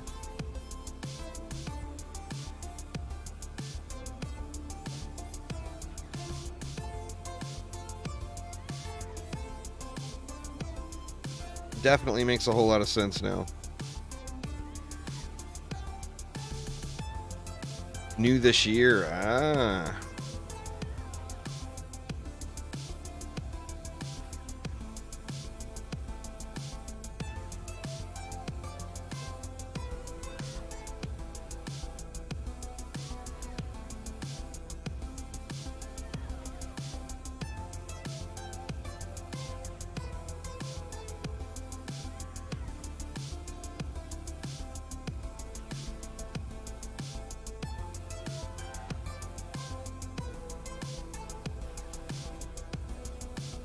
Come on, guard boots, come to me. I know you're in there. You can do it. You can do it.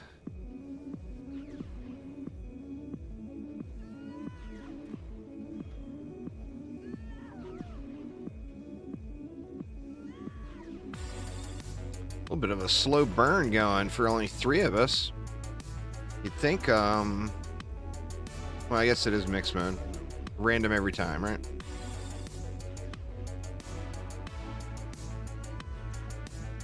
Get on top of this.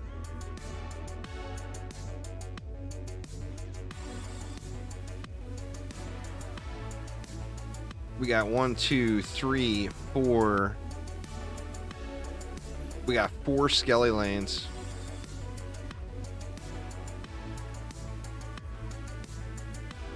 Youch.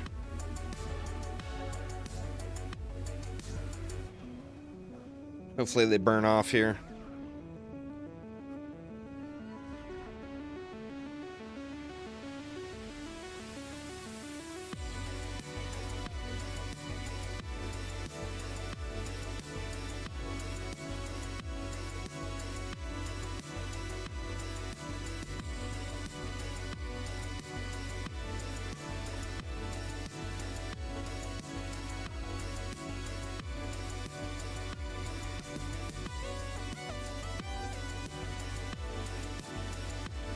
They're going, slowly but surely.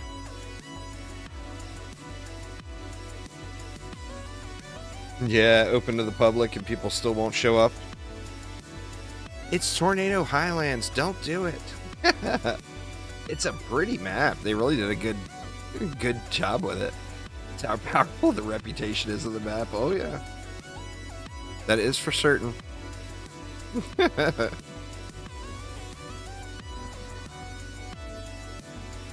The reputation is strong. Tornado Helllands. It's very fitting. It is definitely quite fitting.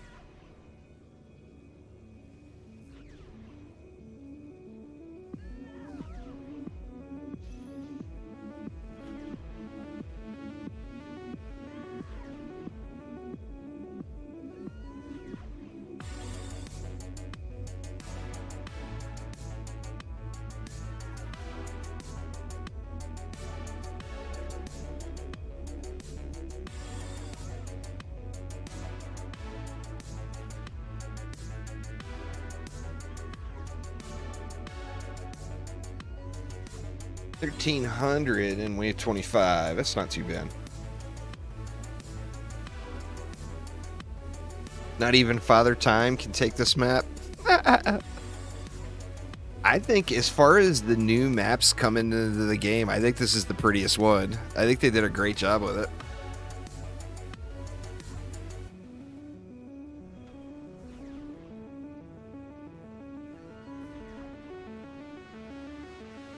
Oof.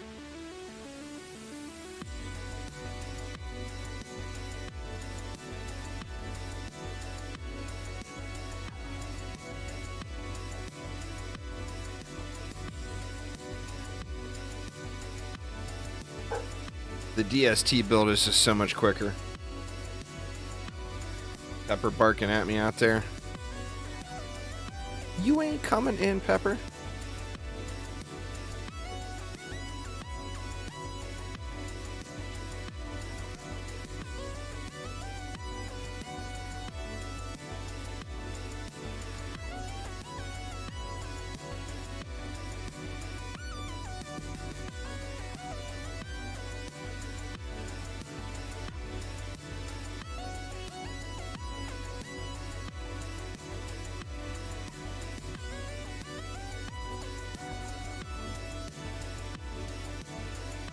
I might bring towards the end of the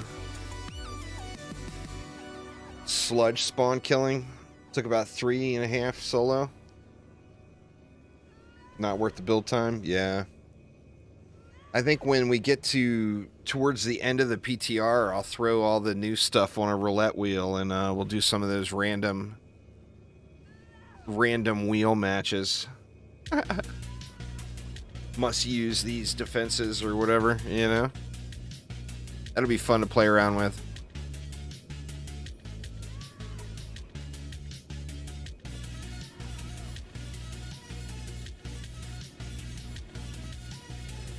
I think DSTs are the quickest run. I'm not sure, but you know, I mean, what do we even have here?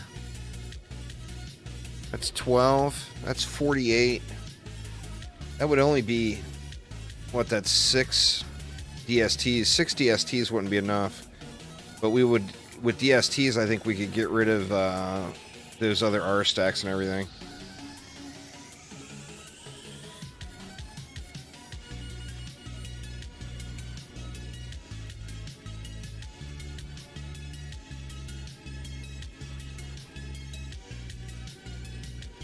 I mean, originally was doing this one with, check the damage and kill count. Originally, I was doing these with, without having those other stacks.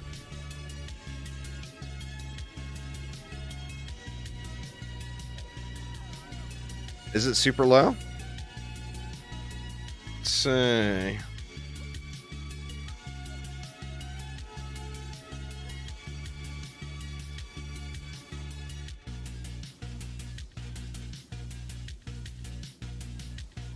$2.2 billion, 718 enemies hit, 360 killed.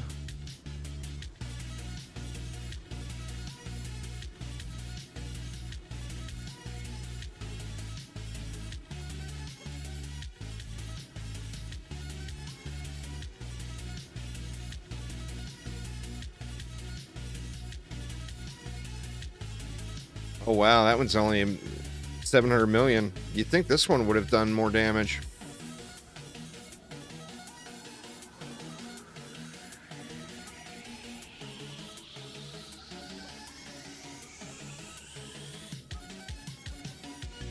Thanks there, healer. I do appreciate it.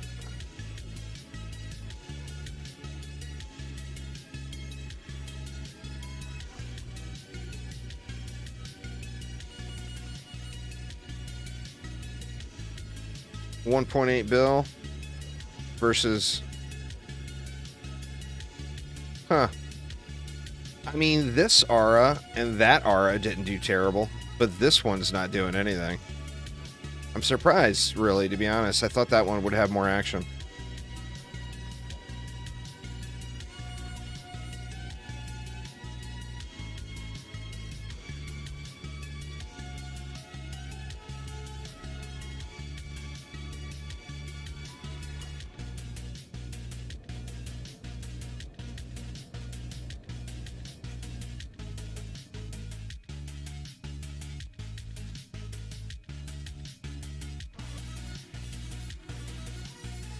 All right, what do we got?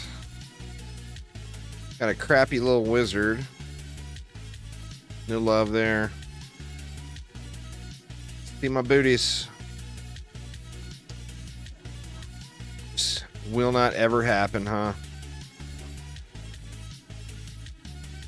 Never, ever, ever will we get quality booties.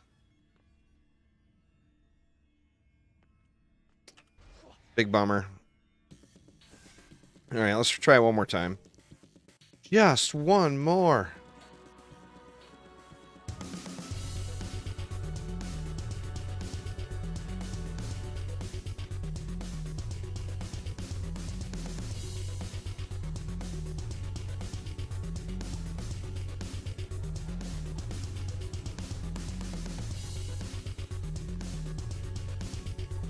These electric cars are pretty jacked too. I'm surprised this one just wasn't performing.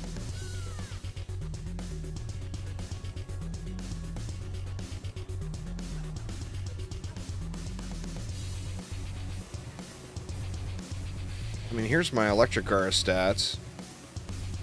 I mean, obviously it's not the best in the world, but that's not terrible, you know? Ooh.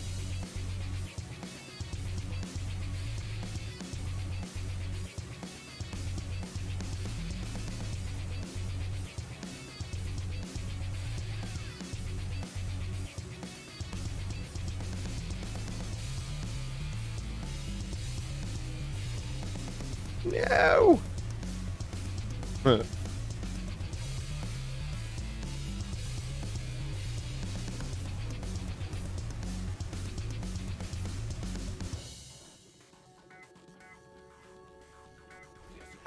I mean, part of it is I really love Monkaras. So, I mean, even if they were just straight up trash, I would probably still use them just because I love them. I've been spamming Aras for way too damn long.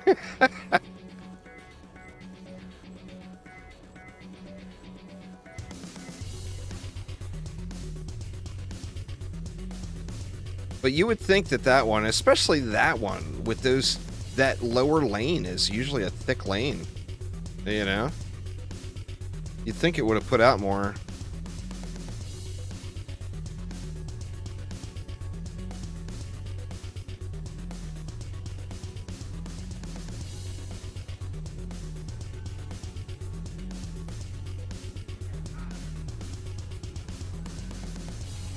Let's check it this time.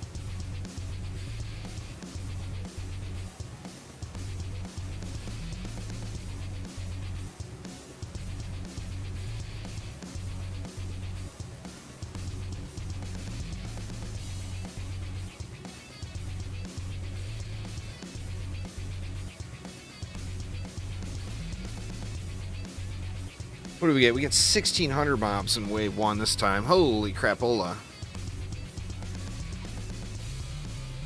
Yeah, we're definitely going to have to be checking those traps this time.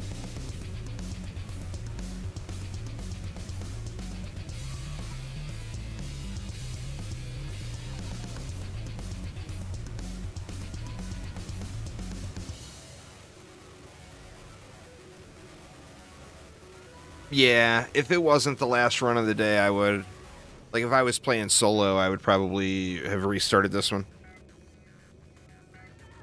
But this is going to be my last run of the day. We're having roasted chicken for dinner. I'm not sure what's going with it. I know there's going to be roasted chicken, and I can smell it. It smells yummy.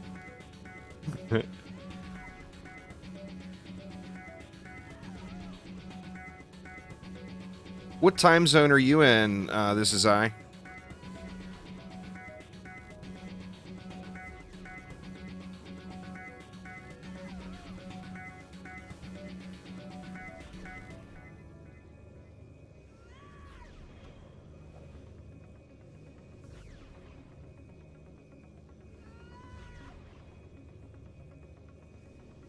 Probably late as hell at your house, isn't it?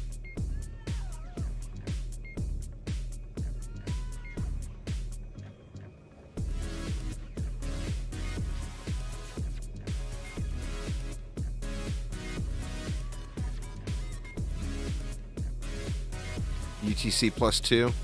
Almost 3 a.m. Yeah, it's getting there, huh? Archangel's in Eastern time. I'll tell you what time it is here. It is dinner time. It smells so damn good. It's one of the side benefits of living with the wife and mother-in-law. There's lots of super yummy home-cooked meals. And that is just awesome. Plus, the mother-in-law loves Chinese food, and I love Chinese food, so when we do takeout or whatever, we get Chinese food quite often. Lost an electric car. Well, that one's doing something then, huh? Oh, it was a gin. Got all sucky on it. Oh, sorry, man. Sorry. It just smells so good. It's hard to not mention it.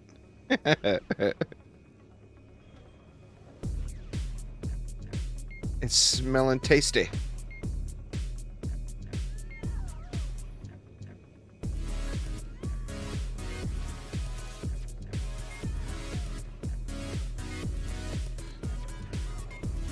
So what? We got tomorrow is Thursday. And then Friday morning, we got PTR, so we're getting closer.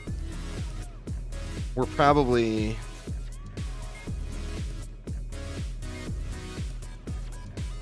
we're probably 40 hours away from it right now?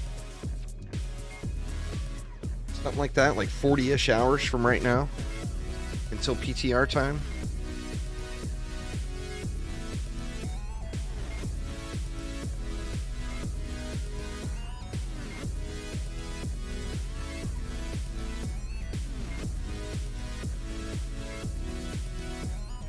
I'm curious with how the summoner is going to feel moving around, too.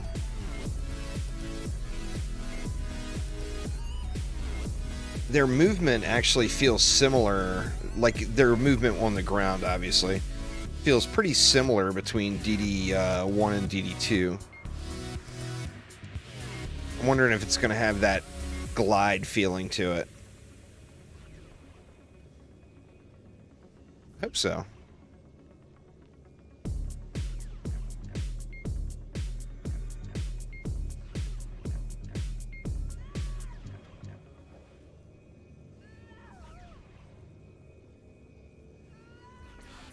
No double jump. Well, it's got that float, or that the float thing though.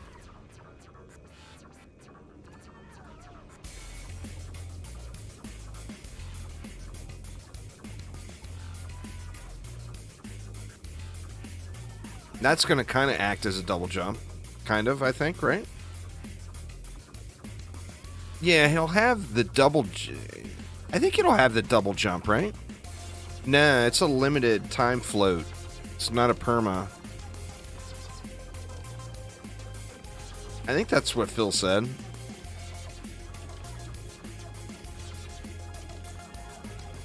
But, I mean, you should be able to jump on it over here and clear over and land over there where that proxy trap is, you'd think? Or the explosive trap.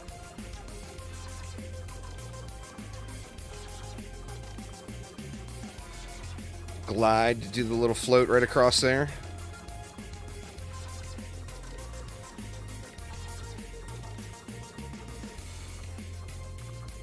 Well, now I'm curious, you know, the DDA variant, you know. See how the DDA variant turns out. There will be falling off cliffs in finding exactly what the hang time is. There will be some cliff diving involved. That much is confirmed. Oh man, this is a brutal wave, huh? Jeez.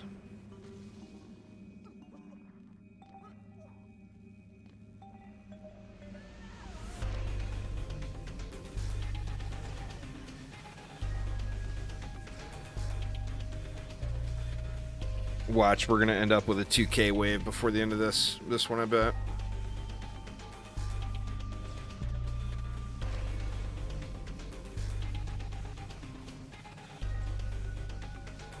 go on record and say that you believe the DDA hovering is way better than the DD1 hovering? Well, we will see. There will be comparisons in Judgment, Phil. You know it. You know it.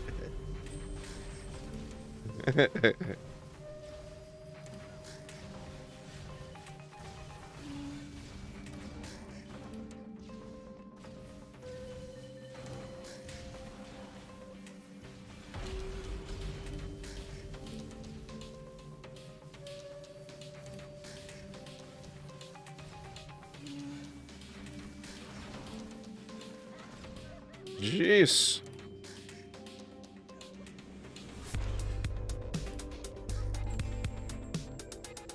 Oops.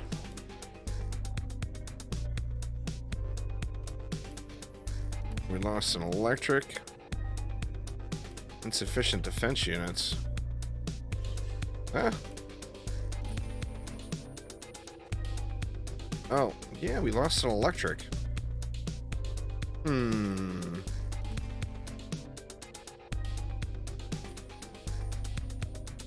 Oh, there was a backup electric placed.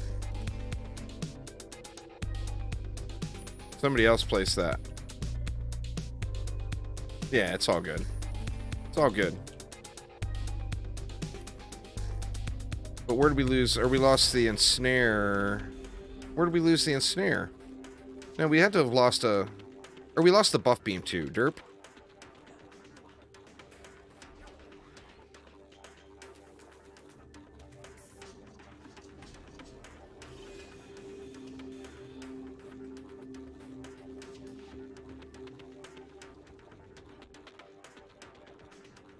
I play DD games with sound every now and then.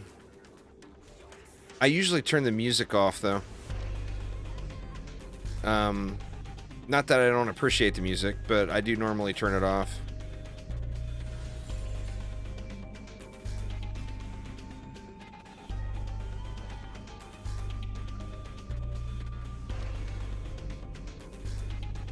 If you don't hear your apprentice and Squire screaming, you know, you're just missing out. That's all there is to it. You gotta have some squealing Squire in there.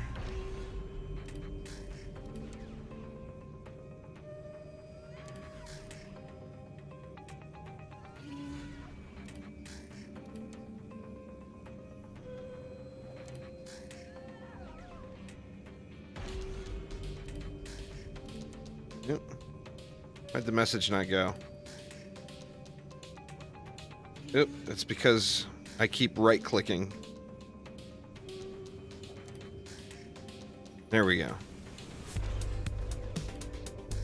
No, I was not using a right-click macro. I swear. I would never do such a thing. Alright, Noi, take it easy. This is going to be my last run of the day. And I'm going to run. Hopefully they're here. I would love to be able to move over to a different map for farming this evening. In fact, I'm kind of feeling like a little cheap, little the keep, little chill the keep run.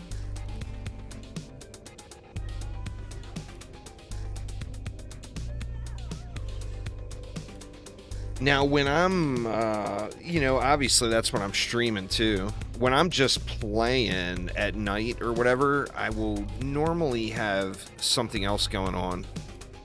So I usually won't mute all the game volume when I'm not streaming and just playing. But like I said, I always have something else going on. Like right now, I'm about halfway through the latest season of Star Trek Voyager. Playing DD with sound on is against the Geneva Convention. It's fair. That is fair. God dang it.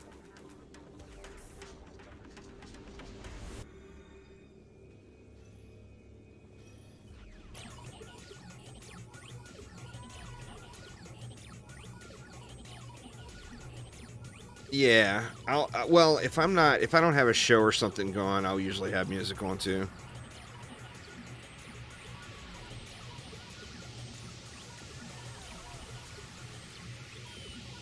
The music I'm not allowed to play on live stream. Damn you, copyright infringement laws.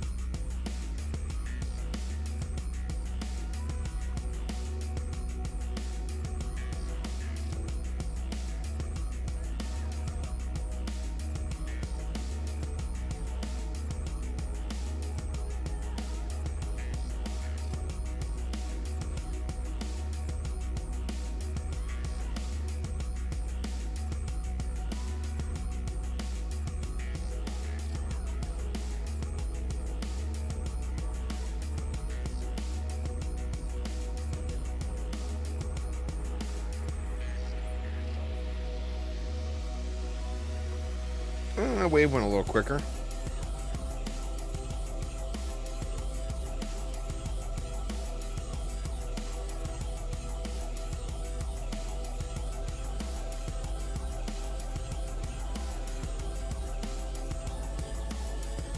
Wouldn't be able to listen to the music you'd want to. Well, I mean, you get used to it, you know? You gotta do what you gotta do.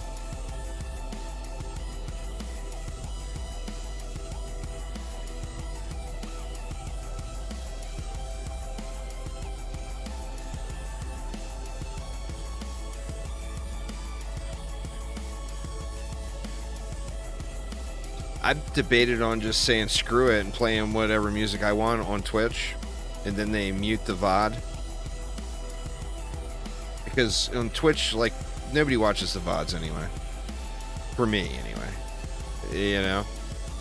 It might be like 3 people looked at it after the fact or whatever.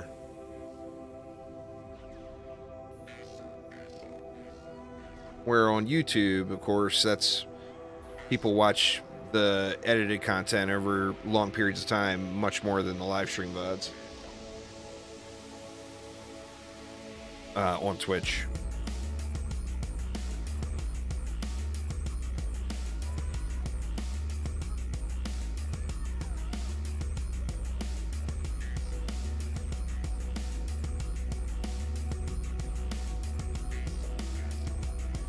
It depends on the situation, you know. I'm not a Twitch partner, so I'm not getting all those big fat advertising dollars and everything. So the bigger channels can't get away with that.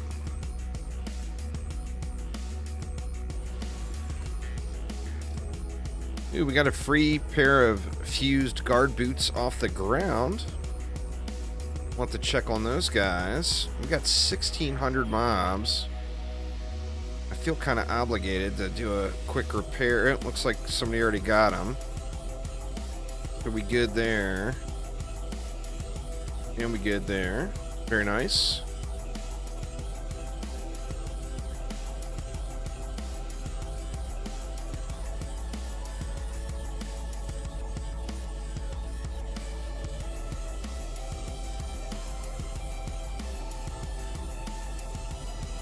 Yeah, 17 minutes. This is going to be a 25-minute run here, I bet.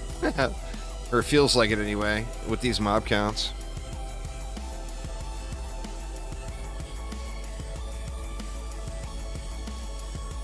The mob counts is rough.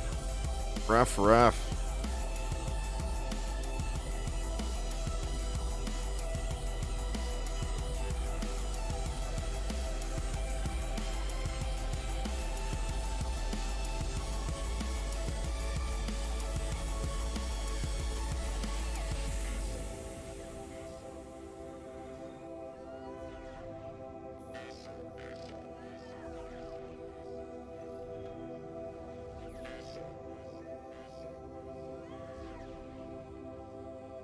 Definitely a slow burner.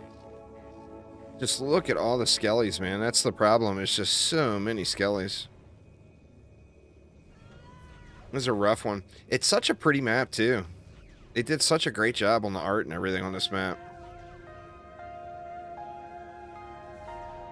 It's a shame the runtime drives everybody away, you know?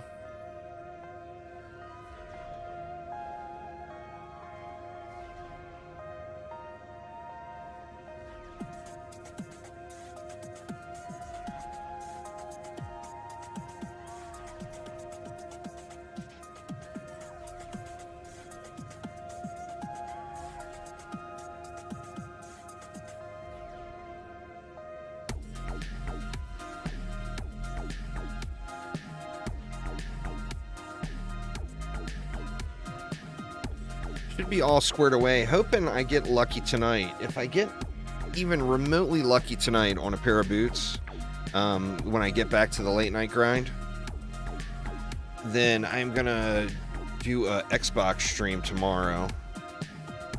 And like I mentioned earlier, tomorrow I'll have an edited video coming up onto the channel, but tomorrow I'll be live just on Twitch, and then Friday I'll be all over the place on all the places and things.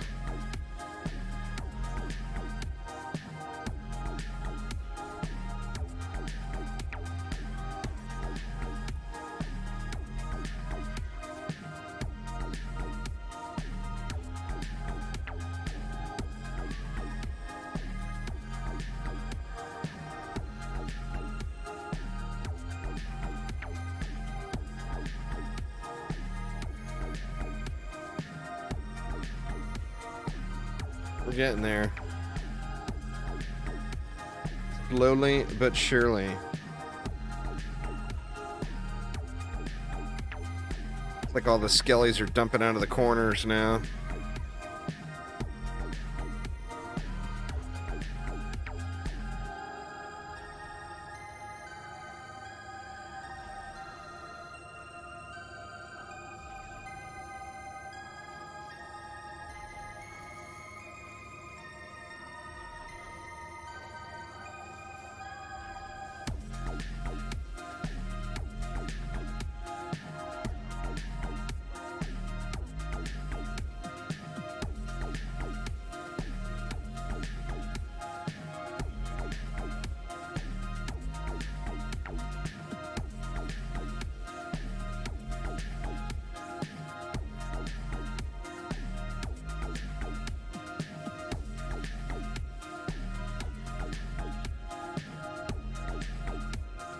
We're getting there. Is this going to be the one?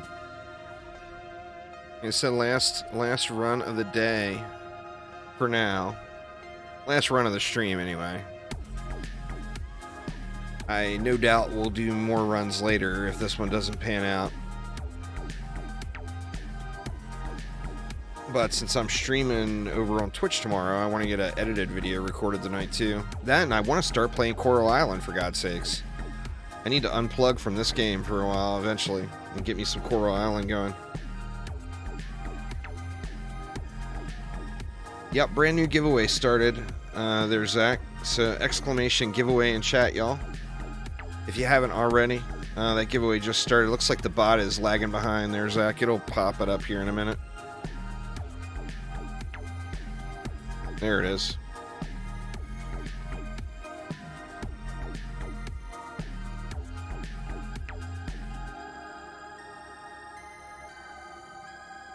Yeah, well, yeah, it's right close to 11 minutes and 60 EU. I don't remember the exact time. It was like 10 minutes and 50 seconds or something like that.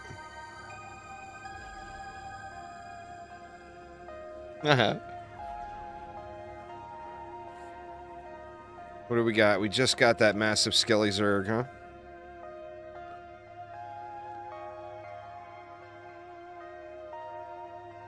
Yeah, looks like that is it.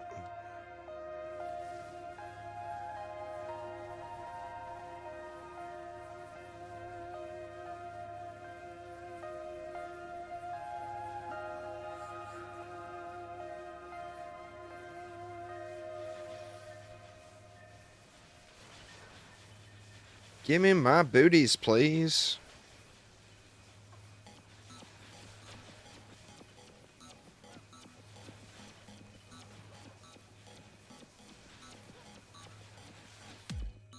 All right, come on now.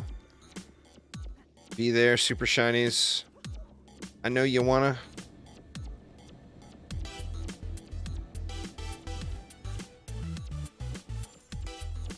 All right, where are they at? They went over here, huh? Oh, big boos. Boo, boo, boo. Got 31 billion on the little wizard. We'll take some of that. 10 billionaire. So 41 bill on that one. Not terrible. Not terrible.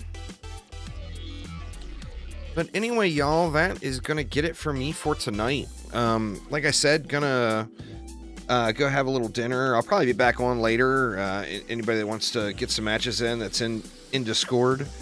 Tomorrow, I'm just going to be on Twitch. And then Friday, I'll be on all the places, Facebook, Twitter, everywhere, streaming the PTR. So looking forward to it. But thank you all so much for hanging out. Hopefully everyone's having a great week and is ready for the PTR here. upcoming in a few days. And I will see you all next time. Take it easy, y'all.